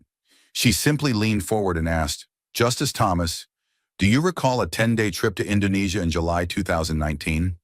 He barely looked at her. "No," he said. "I don't recall any such trip." Jasmine's hand moved, slow and deliberate, as she reached for the folder. "Let me refresh your memory," she said, and placed 3 documents on the desk in front of her. First, a detailed flight manifest from Crow Holdings' private jet, listing Thomas as a guest under the pseudonym T.C. Rowland. Next, a reservation invoice from a private island resort off the coast of Bali, complete with names, dates, and a notation, all expenses covered by Mr. Crow. Finally, a photo. Thomas, in a white shirt, glass in hand, standing at the edge of a marble pool with Crow and 2 oil executives. The hearing room shifted. Chairs creaked. Aides leaned in. The buzz of cameras refocusing filled the silence. Thomas glanced at the image but didn't speak. Jasmine continued, her voice low but unmistakably firm. "Would you like me to play the audio next?" she asked. Without waiting for a reply, she tapped the tablet beside her. A recording played through the room's speaker system. Thomas's voice unmistakable. "You people always make it about race. Maybe if they worked as hard as we did, they wouldn't need a handout." It was damning, not just for what it said, but for what it revealed. The contempt, the assumption that no one was listening, the ease with which he dismissed not just Jasmine, but millions who looked like her. For a moment, no one in the chamber moved. The air tightened. Reporters sat back from their keyboards. One member of the committee lowered their pen mid-scribble. The silence wasn't confusion. It was recognition. The mask had slipped. Jasmine let it linger. She didn't gloat. She didn't raise her voice. Her eyes never left his. He looked back at her now, not with the smugness of 10 minutes earlier, but with something closer to calculation, like a man watching the walls of a fortress tremble for the first time. She said nothing more. She didn't need to. The record was made. The truth had entered the room. And for the first time in decades, Clarence Thomas didn't have the last word. The silence was a verdict of its own. But Jasmine wasn't finished. The room hadn't just seen the mask slip. Now it was time to strip it away completely. She knew there was a difference between a scandal and a reckoning. One disappeared in headlines. The other changed the room forever. And this moment, this precise exchange, wasn't about gotcha politics or partisan lines. It was about drawing a line in the marble floor of that hearing room, a line that said, "Even you, Justice Thomas, don't get to rise above the truth." She shifted slightly in her seat, her back straight, her gaze sharp and unmoving. The tension in the chamber was electric. Staffers frozen mid-keystroke. Journalists leaning forward as if they could hear history happening before the words even left her mouth. Jasmine's voice was calm, but not soft. She didn't dramatize. She didn't grandstand. She aimed straight down the center, and the truth moved like a blade. "Justice Thomas," she began, measured and surgical, "you have long described the Constitution as sacred. You've spoken of the law as something above politics, above influence. You've told the American people that your duty is to justice, not to personal relationships, not to donors, not to private favors." She slid a wire transfer across the table, carefully angled toward the camera lenses. It bore the name Harlan Crow and an exact figure, $267,000. "Then explain to us, sir, why the law's highest guardian is accepting unreported gifts, international travel, and private retreats from a man whose business has stood before your court." Her tone was even, but beneath it burned a rage earned through years of watching the powerful move untouched. "Help me understand. What oath includes luxury yachts and secret favors?" Thomas sat still at first, but something flickered in his eyes. An edge, a crack in the mask. The weight of her words landed. He adjusted his microphone. Then, like a switch flipping, the judge's composure gave way to something raw, less rehearsed. "Don't sit there and lecture me about ethics," he snapped, his voice sharper than it had been all day. "I've spent 3 decades defending the Constitution while people like you weaponize it for political spectacle. He leaned forward now, tone rising with every word. You think this is about justice? It's a damn circus, a witch hunt. You're not here for answers. You're here for airtime. And then the line he wouldn't be able to take back. Who even are you to question me? Gasps. Audible ones. Not from the crowd outside, inside the hearing room. Even some of his Republican allies looked up from their notes. Reporters stopped typing, eyes locked on the witness table. It wasn't just the tone, it was the implication. It was that instinctual, deep-seated dismissal that black women in power knew too well. That coded contempt wrapped in formality. That assumption that she wasn't enough, not seasoned enough, not neutral enough, not white enough, to dare interrogate a man like him. Jasmine knew it before he finished the sentence, and she was ready. She let the moment breathe. The silence felt heavy, loaded. The entire room leaned toward her, not physically, but in energy, in weight. Then with a calm that cut through the noise like a scalpel, she leaned into the microphone and answered him. I am the consequence of everything you hoped would stay hidden. The words didn't just land, they detonated. She said it without raising her voice. No anger, no fire, just a statement so precise, so surgically chosen, that even the most cynical observer couldn't look away. Thomas looked at her now, not with contempt, but with calculation, like a man who had expected a sparring partner and instead found himself standing in front of a mirror. Jasmine wasn't just dismantling his defense, she was naming what it meant, that his comfort, his confidence, had always relied on the silence of others. But now the silence was broken, and the robe didn't make him untouchable anymore. The words lingered in the air like smoke after a controlled detonation. No rebuttal, no legalese, just silence, the kind that follows truth spoken too clearly to ignore. Within hours, the audio was everywhere. Newsrooms clipped the recording and blasted it across every major network. Cable anchors paused mid-segment to play it again. Clarence Thomas, in his own voice, saying, "You people always make it about race." Social media caught fire like dry timber under lightning. The hashtag Thomas took the trip exploded across platforms, trending globally within the hour. Thousands shared receipts, images, and commentary. College professors posted thread-by-thread breakdowns of judicial ethics violations. Civil rights lawyers quoted Jasmine's line, "I am the consequence of everything you hoped would stay hidden," like scripture. Even apolitical accounts couldn't look away. The combination of arrogance, corruption, and unmistakable prejudice was too blatant, too American to scroll past. At first, conservative media tried to soften the fallout. One headline read, "Justice under attack by radical left." Another attempted to question the legality of the recording itself, but the public wasn't buying it. The evidence wasn't opinion, it was Thomas's own voice. The photos, the transfers, the island retreats, no longer deniable. Then came the silence, louder than any denial. Multiple GOP senators, usually quick to defend him, declined interviews. One released a one-sentence statement calling for further internal review.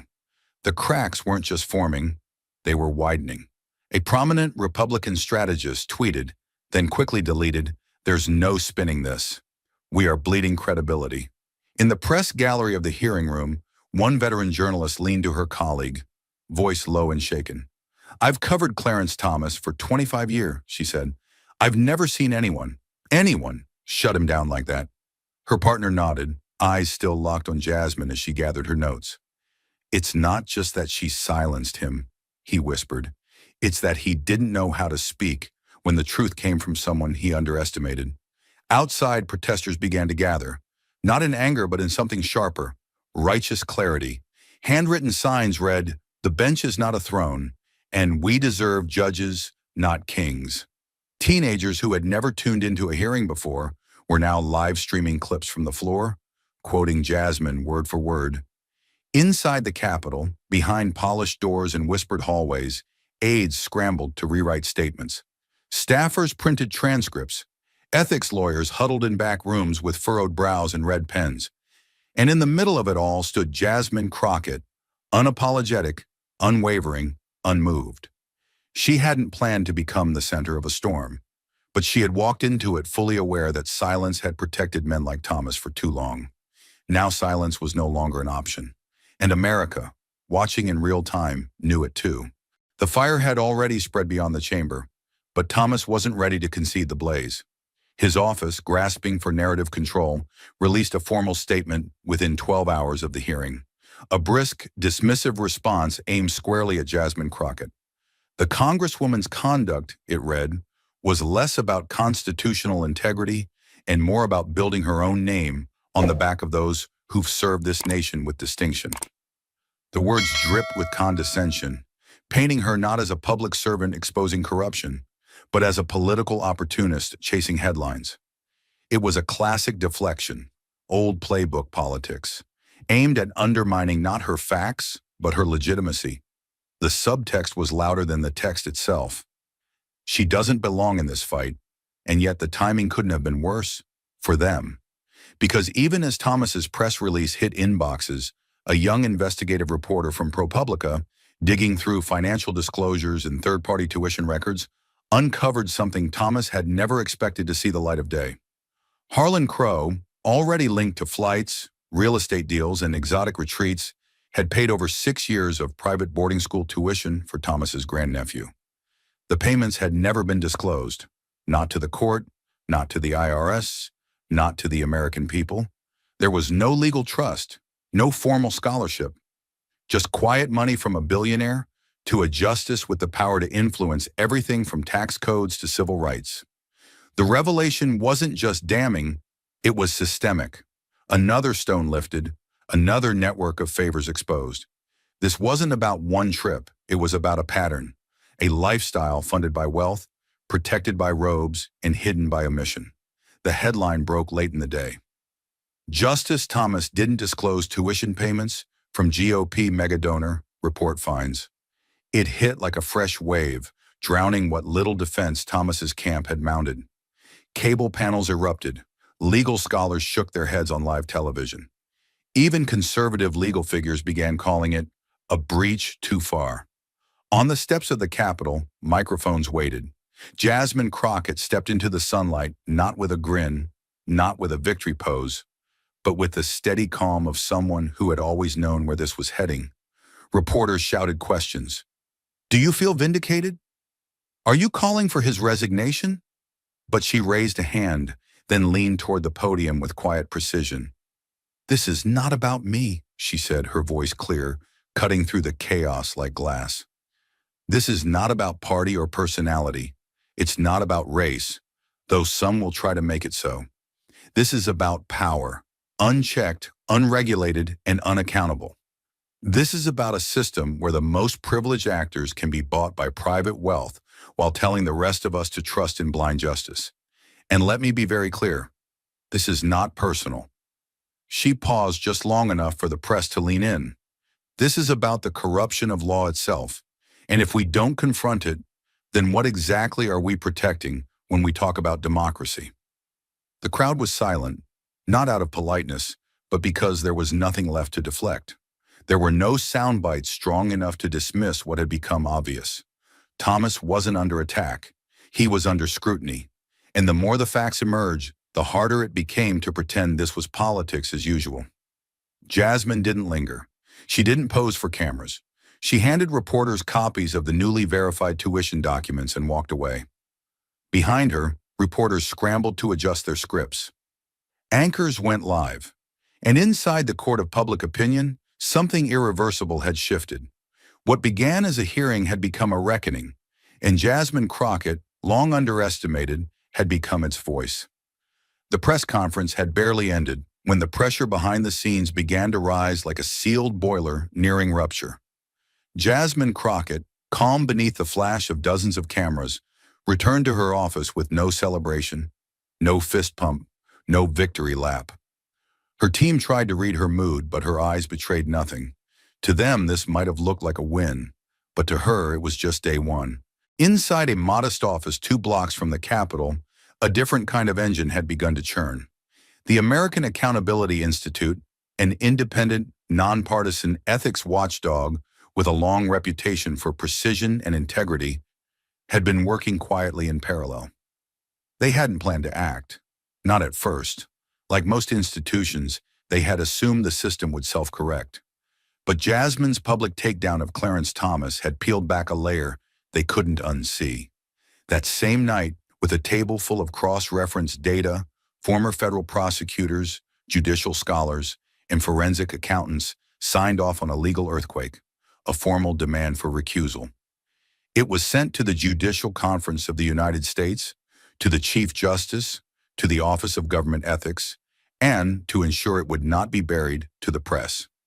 The document was 312 pages long. It named 12 cases that Clarence Thomas had presided over in the last decade. Cases with billions of dollars at stake, cases that had redefined labor protections, environmental regulations, and campaign finance laws.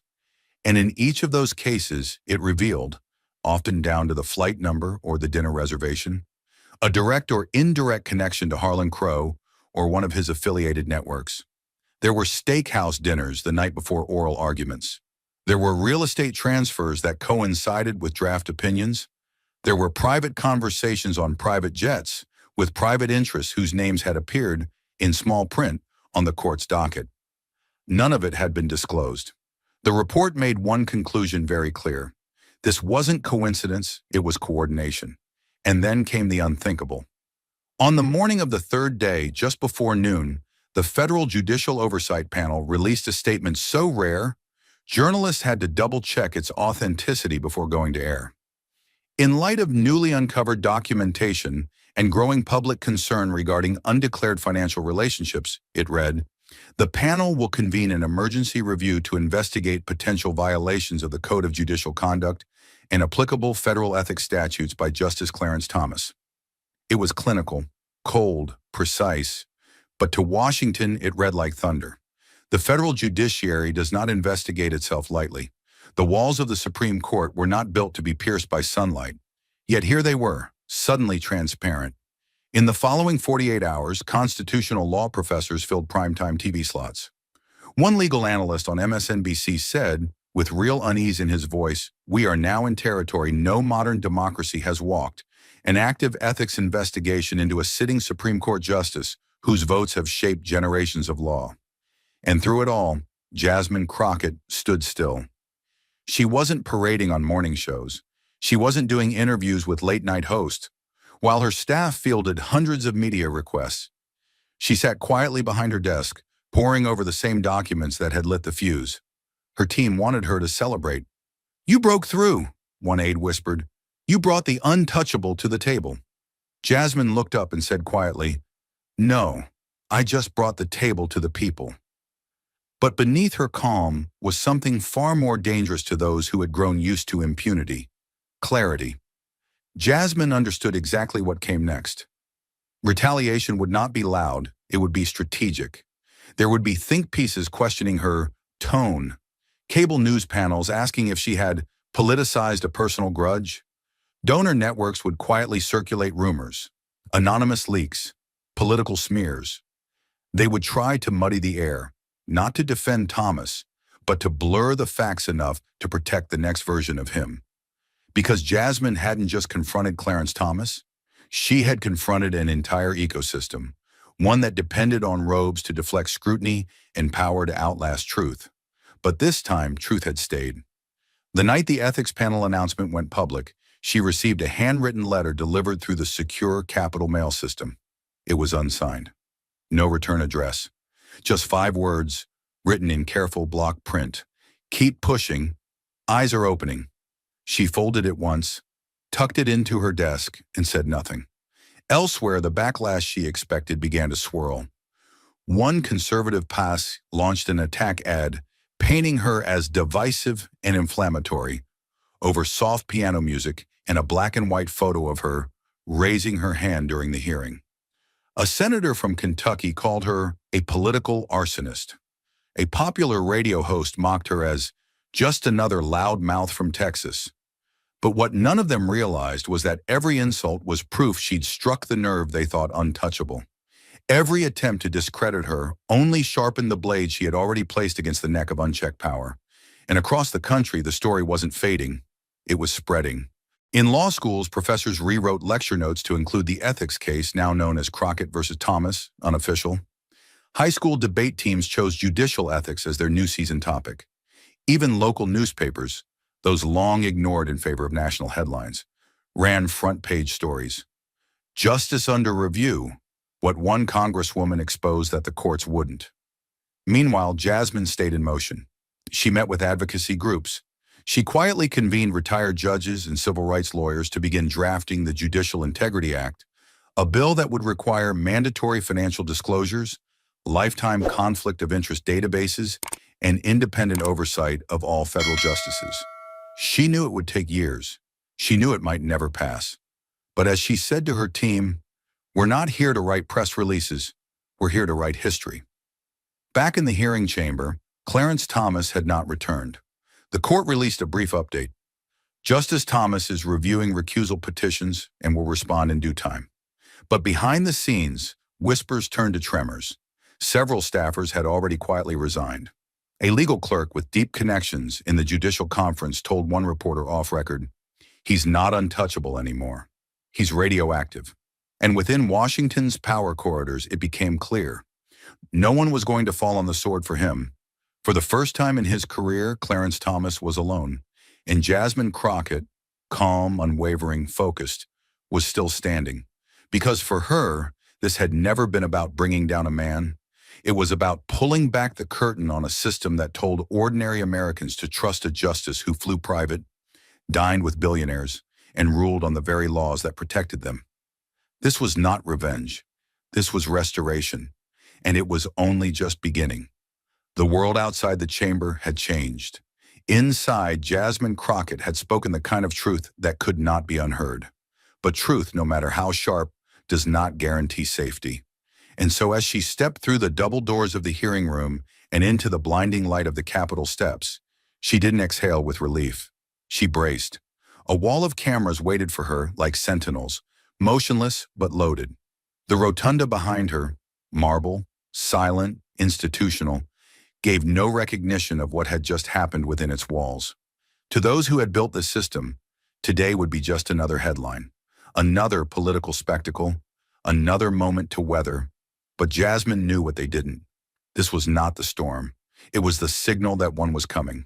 Her heels clicked against the stone as she descended the stairs, not quickly, not triumphantly, but with the slow certainty of someone who understood the weight she now carried.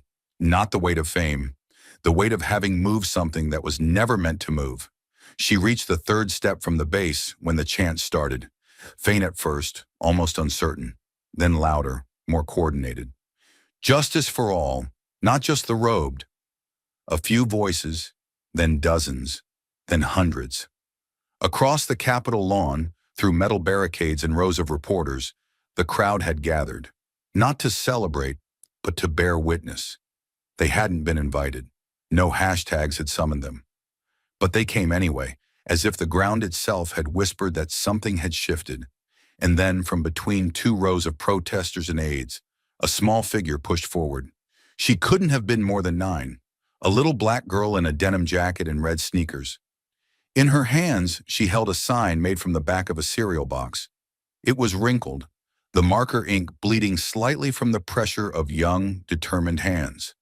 But the message was unmistakable.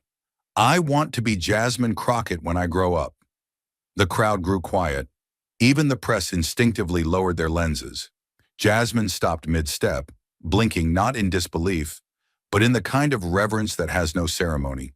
She descended the final stairs slowly, her eyes fixed on the girl. The child didn't flinch, didn't look away. She didn't smile nervously like a fan. She looked at Jasmine like someone who had seen something she didn't yet have words for, but understood anyway. Recognition, not of fame, but of reflection. Jasmine crouched beside her, careful not to tower, not to impose. Her team tensed behind her, Secret Service agents, advisors, security, but she lifted a hand without turning. It was not danger. It was history, and history had just taken the shape of a child. "What's your name?" Jasmine asked, her voice low but steady. "Alana," the girl replied. Her voice was small, but her eyes didn't blink. Jasmine smiled, not wide, not for the cameras, just enough for the girl to see that this moment was hers too. She leaned in closer, one hand resting gently on Alana's shoulder, and whispered, just loud enough for her alone. And you will. One day you'll be better than me. But justice? She paused, choosing her words the way a surgeon chooses an incision, carefully, deliberately, permanently. Justice can't wait until you're grown. Alana nodded, not a child's nod, but something older, something ancient, something carried. Jasmine rose slowly, and as she stood, the press lenses found her again. But this time, they didn't capture a headline. They captured a shift in gravity. Behind the lens, one cameraman wiped his eyes. A journalist who had once dismissed Jasmine as performative now stood frozen, his questions forgotten. A Capitol intern tweeted a photo of Jasmine and Alana with the caption, "I saw the future today, and it looked like courage wrapped in denim." The post hit 4 million views in 3 hours. Meanwhile, inside political war rooms, the damage control began. But no amount of spin could change the reality that had been caught on a child's cardboard sign. This wasn't about Jasmine anymore. It was about the idea of Jasmine. The threat wasn't her voice. It was what her voice unlocked. The notion that someone like her, not born into legacy, not shielded by donor networks, could walk into a marble room built to silence people like her and speak anyway. Back in her office, Jasmine finally sat down, alone. The noise outside couldn't touch her here. She stared at the folded sign one of her aides had retrieved from the little girl. It now lay across her desk, surrounded by files, ethics reports, legal drafts. It looked out of place, and yet somehow it was the most important document in the room. She thought of the long arc, how many hearings she had sat through where women who looked like her were spoken over, cut off, or left off the guest list entirely. She remembered the professors who had doubted her, the judges who had rolled their eyes, the commentators who had called her angry when she was precise. And then she thought of Alana, standing without flinching. It hit her in a way the camera would never see. She hadn't just given someone a future, she'd proven it already existed. Her phone buzzed. A message from an old law school professor. "I owe you an apology. I taught law like it belonged to us. You reminded me it doesn't." Jasmine closed her eyes for a moment. Then she opened them, stood, and picked up the sign again. Outside, the protesters were still chanting. Inside, the weight of power had shifted. And across the country, little girls were taping cereal box signs to their bedroom walls. Not because they'd seen a politician win, but because they'd seen a woman refuse to be moved. The silence after the storm was not absence. It was absorption. By nightfall, the broadcast had reached all corners of the country. Not just television networks, but mobile screens in buses and subways.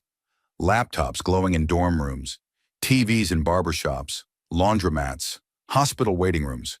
People didn't just watch, they leaned in. It wasn't entertainment, it was reckoning. CNN cleared its top-of-the-hour slot for a full 20-minute segment titled "The Robe and the Reckoning," Inside the Ethics Earthquake at the Supreme Court. MSNBC followed with a panel titled "Truth on the Record, How Jasmine Crockett Confronted Power and Made It Blink."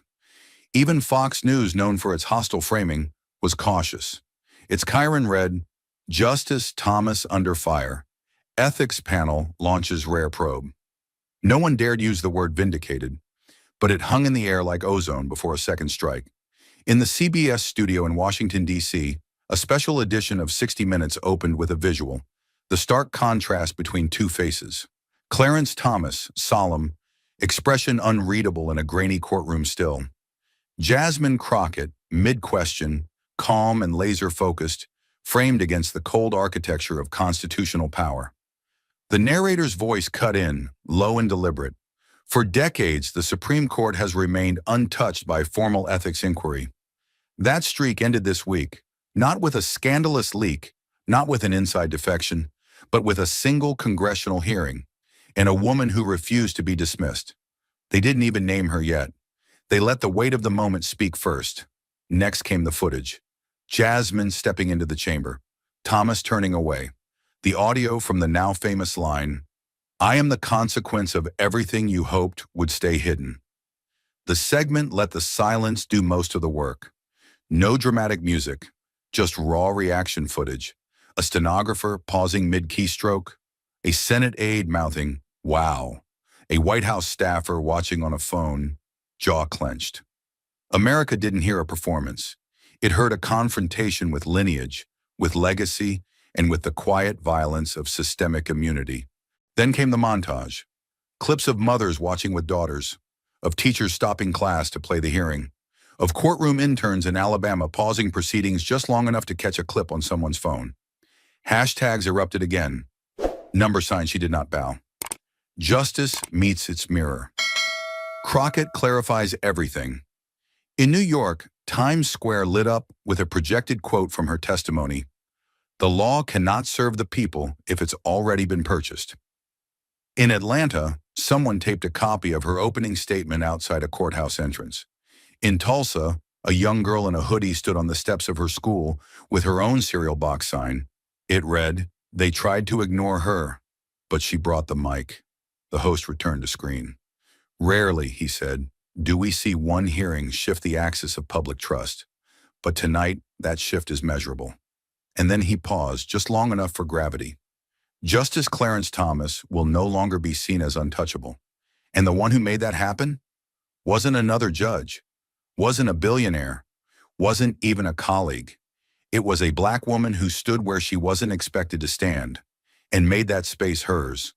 Then came the live clip, Jasmine walking the Capitol steps, the girl with the sign, their quiet exchange, the lean-in, the whisper, no voiceover, just ambient sound, the wind, the hum of press, and 1,000 beating hearts watching. In homes across America, people didn't blink. In one house in Birmingham, an 84-year-old civil rights widow reached across the couch and squeezed her granddaughter's hand. "You see that?" she said softly. "That's what dignity looks like when it finally gets the floor." In another home, a former Marine flipped through channels until he landed on the broadcast. He leaned forward, elbows on knees, lips pressed. His wife, standing behind him, didn't ask questions. She just watched his face change. And somewhere in Texas, in a public school that didn't even have working heat that week, a civics teacher replayed Jasmine's final exchange 3 times to a room of 11th graders who had never before cared who sat on the Supreme Court. This wasn't viral. This was visceral. Back in the studio, the anchor turned to camera. No script now, just voice. She didn't shout. She didn't flinch. She didn't turn this into a war of volume. She made it a war of evidence. And when Clarence Thomas looked back across that table, what he saw wasn't noise. It was legacy. The kind that starts with names they try not to teach you in school and ends with names they can no longer erase. Cut to final frame. Jasmine, alone in her office. City lights behind her. No makeup, no podium. Just her, hands folded, brow calm. And over that image, her voice, steady, unyielding. The truth doesn't need to scream. It just needs one person who refuses to bow. The screen faded to black, and across America, no one moved for several seconds. Because somewhere inside them, something had stood up too.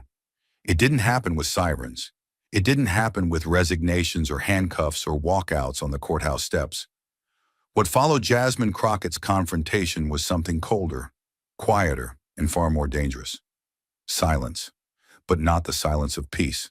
The silence of recalibration.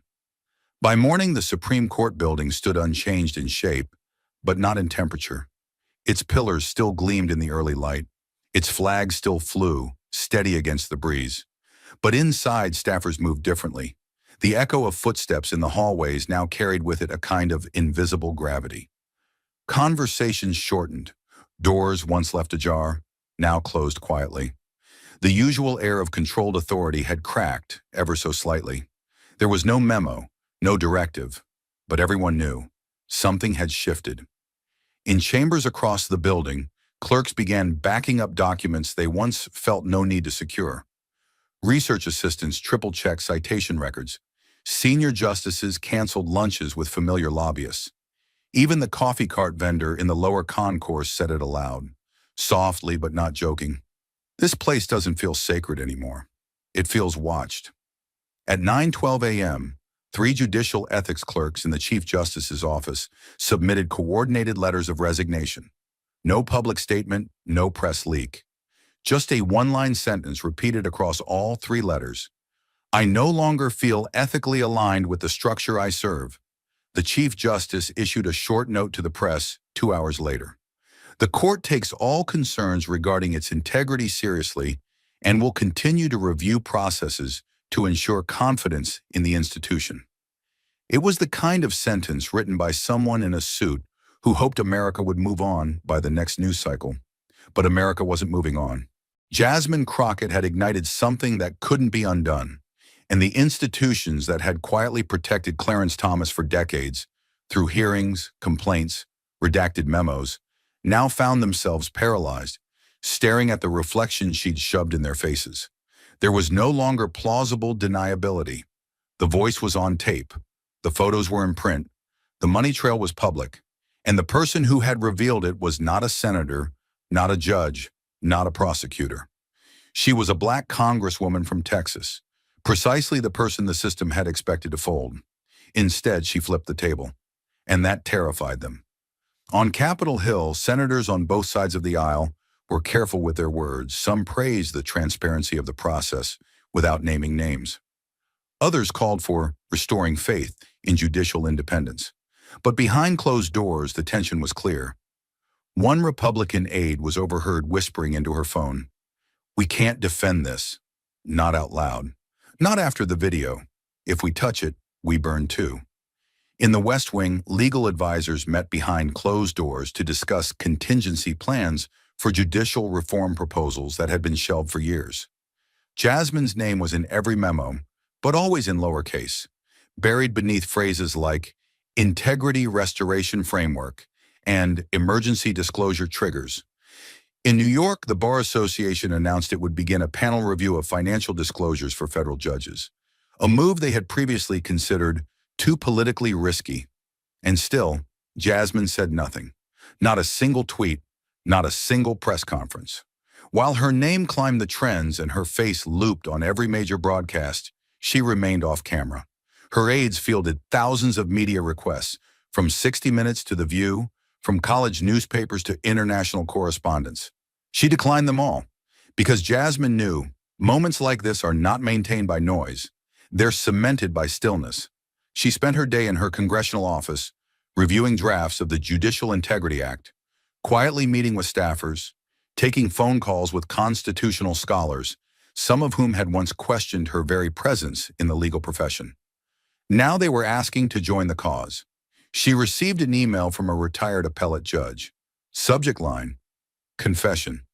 I ruled on a case in 2009 that should have gone differently. I felt the pressure, the proximity to influence. I didn't fight it then. I wish I had. You did. Thank you, she didn't respond.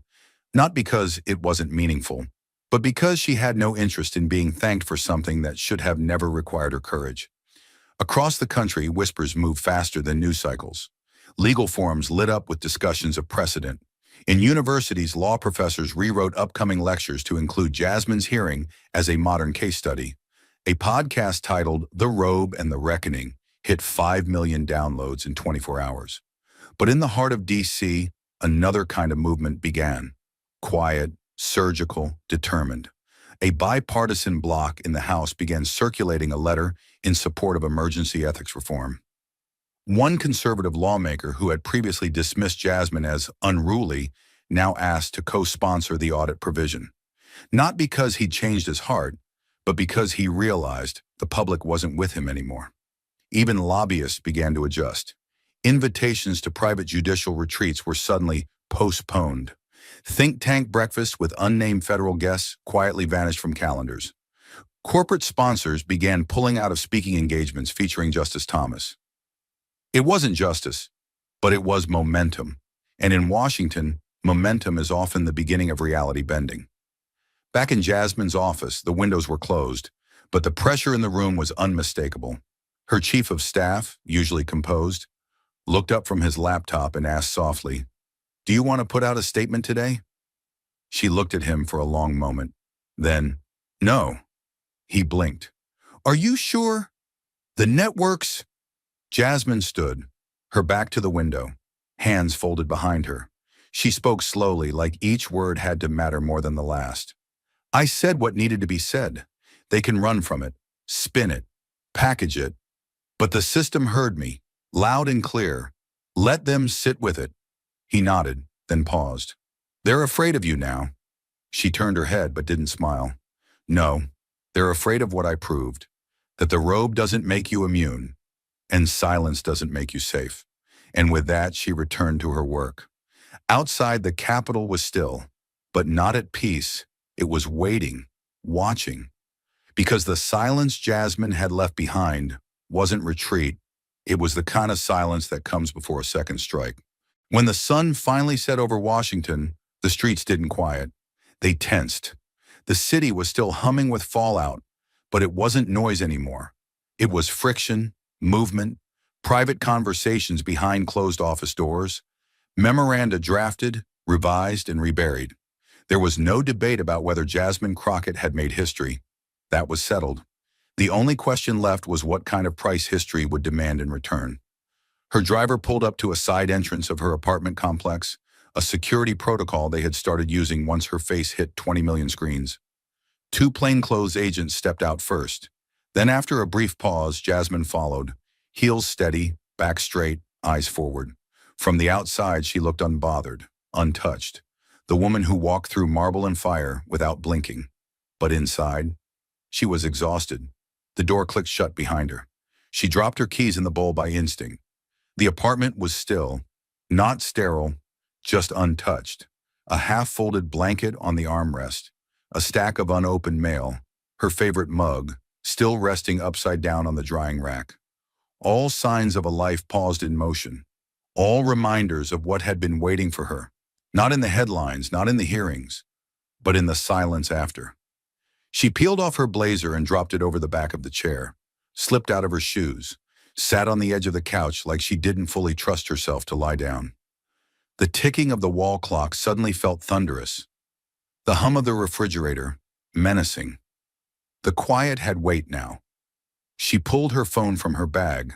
197 missed messages, 64 voicemails, a dozen missed calls from journalists, 5 from White House aides, and 1 from a childhood friend who simply texted, "You said what we couldn't." "Thank you," she didn't respond. She set the phone face down. And for the first time in over a week, Jasmine let herself exhale. But it wasn't relief. It wasn't even triumph. It was grief, because power never yields without punishment. And though she had stood unshaken in the room where legacies are meant to go untouched, she had done so knowing that the system, even when exposed, never forgets who brings its shame. The public adored her, but power? Power was already plotting. She leaned forward, elbows on knees, fingers clasped in front of her. Her heart was pounding, not with fear, but with the knowledge that the worst wasn't behind her. It was ahead. The slow attrition, the whispered phone calls, the donor meetings she'd never be invited to again, the subtle exclusion from future bills, the colleagues who would clap for her in public, then call her too much in private. She had pierced the skin of the institution, and now the antibodies would come. She stood and walked to the window looking out over the quiet city. The Capitol dome glowed in the distance, framed against a slate-gray sky. It looked smaller now, not because she had grown, but because she had stopped seeing it as a symbol and started seeing it as a mechanism, one that could be dismantled and rebuilt. She closed her eyes. Images rushed in, Thomas's face as she delivered the final question. The recording playing across the chamber, the young girl with the cardboard sign, the collective gasp, the hush that followed. Then, the silence that greeted her in the hallway afterward. No applause, no handshake, just a corridor of stairs and hurried steps. They weren't ready to look her in the eye. Not yet. Her phone buzzed again.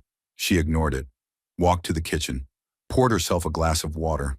Her hands shook, just slightly as she lifted it, not from weakness, from release. The adrenaline had carried her through 10 days of fire. But fire, once extinguished, leaves ash behind. She wasn't burned, but she was covered in the weight of what she had walked through. She sat again, this time deeper into the couch. her eyes scanning the dark room like a survivor checking for aftershocks. And then, in the middle of the stillness, she did something she hadn't done since law school. She cried, not sobbing, not unraveling, just quiet, controlled tears that rolled without urgency. It wasn't sadness. It was something else, something heavier. The grief of understanding that truth, once spoken aloud in a room that tried to silence it, doesn't set you free. It isolates you. But as the tears fell, so did the weight of pretense. Jasmine didn't cry because she regretted it. She cried because she finally had space to feel what it had cost. After a while, she stood, walked to her bookshelf, pulled down a worn copy of James Baldwin. Inside the cover, her mother's handwriting. "This country wasn't built for women like you, but speak anyway." She touched the ink with her thumb, closed the book, whispered aloud to no one, "I did." Then she turned off the lights, went to bed, and slept not peacefully but fully. Because when the system moves to punish you for truth, it means one thing above all else. You hit something real. And Jasmine Crockett had always known. Real change doesn't echo. It scars. She had spoken her truth, sat in silence with its weight. And now, beneath the still hum of a nation reckoning, came the one thing she'd never sought, but now carried, the responsibility of meaning. She had not asked to become a symbol. And yet, by the end, Jasmine Crockett had become something more dangerous than a headline. She had become a mirror held up to the most powerful court in America, a mirror no one could look away from. Not the justices in their robes, not the donors in their towers, and certainly not the millions watching from living rooms, classrooms, kitchen tables, each of them suddenly painfully aware that what they had trusted as sacred could in fact be bought. And once a mirror like that is held up, it doesn't go away, it lingers, it burns, it forces a reckoning. This story does not end with applause. It ends with the question that echoes through every institution touched by her voice. What does it cost to tell the truth?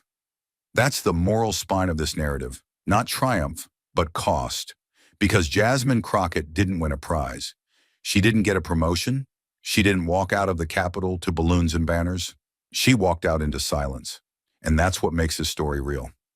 Because truth tellers aren't crowned. They're cornered. They're smeared, isolated, dragged through commentaries and campaign ads and backroom whisper networks that say, she made it about herself, or she was too emotional, or she just wants attention. That's how power defends itself, by calling the person with the torch flammable. But Jasmine, she didn't just hold the flame. She walked straight into the dry forest, and she lit it anyway. Not to burn it down, but to reveal what had been hiding in the shadows all along. That's the deeper message here. Truth isn't safe. Truth isn't neutral. Truth, real truth, costs you something. It costs you comfort. It costs you convenience. And sometimes, it costs you peace. But it's the only thing in this country that has ever moved us forward. From every woman who was told to wait her turn, to every Black leader told to calm down, to every working person who pointed at a broken system and was told to be grateful anyway. This is what happens when someone doesn't wait. When someone walks into the room that was built to exclude her, sits at the table where decisions are made in whispers, and speaks in a voice that refuses to tremble, even as the room tries to crush her with the weight of its history. This story isn't about Clarence Thomas. He's not the ending. He's just the excuse. The real target of Jasmine's confrontation wasn't a man. It was the myth that the powerful are untouchable as long as they follow the performance of legality. That if they smile, speak calmly, cite the Constitution, and avoid scandal, they can quietly carve out a system where access replaces accountability. But Jasmine didn't come for the performance. She came for the receipts. And when she laid them out, documents, photos, timestamps, audio, the performance fell apart. Because even the finest robe can't cover the scent of rot once it's in the air. And that's what she gave this country. The scent of something rotten that we could no longer pretend wasn't there. But what does that mean for the rest of us? What lesson remains once the fire dies down? It means this. You do not need to hold a gavel to defend justice. You do not need to be born into a legacy or carry a last name written on buildings to demand fairness. You do not need to be rich or male or polished in ivory tower language to call a lie what it is. You just need to be willing to stand up when it's easier to sit down, to speak clearly when the room wants you to whisper, to stay steady when power expects you to flinch. Jasmine wasn't brave because she had backup. She was brave because she knew she wouldn't.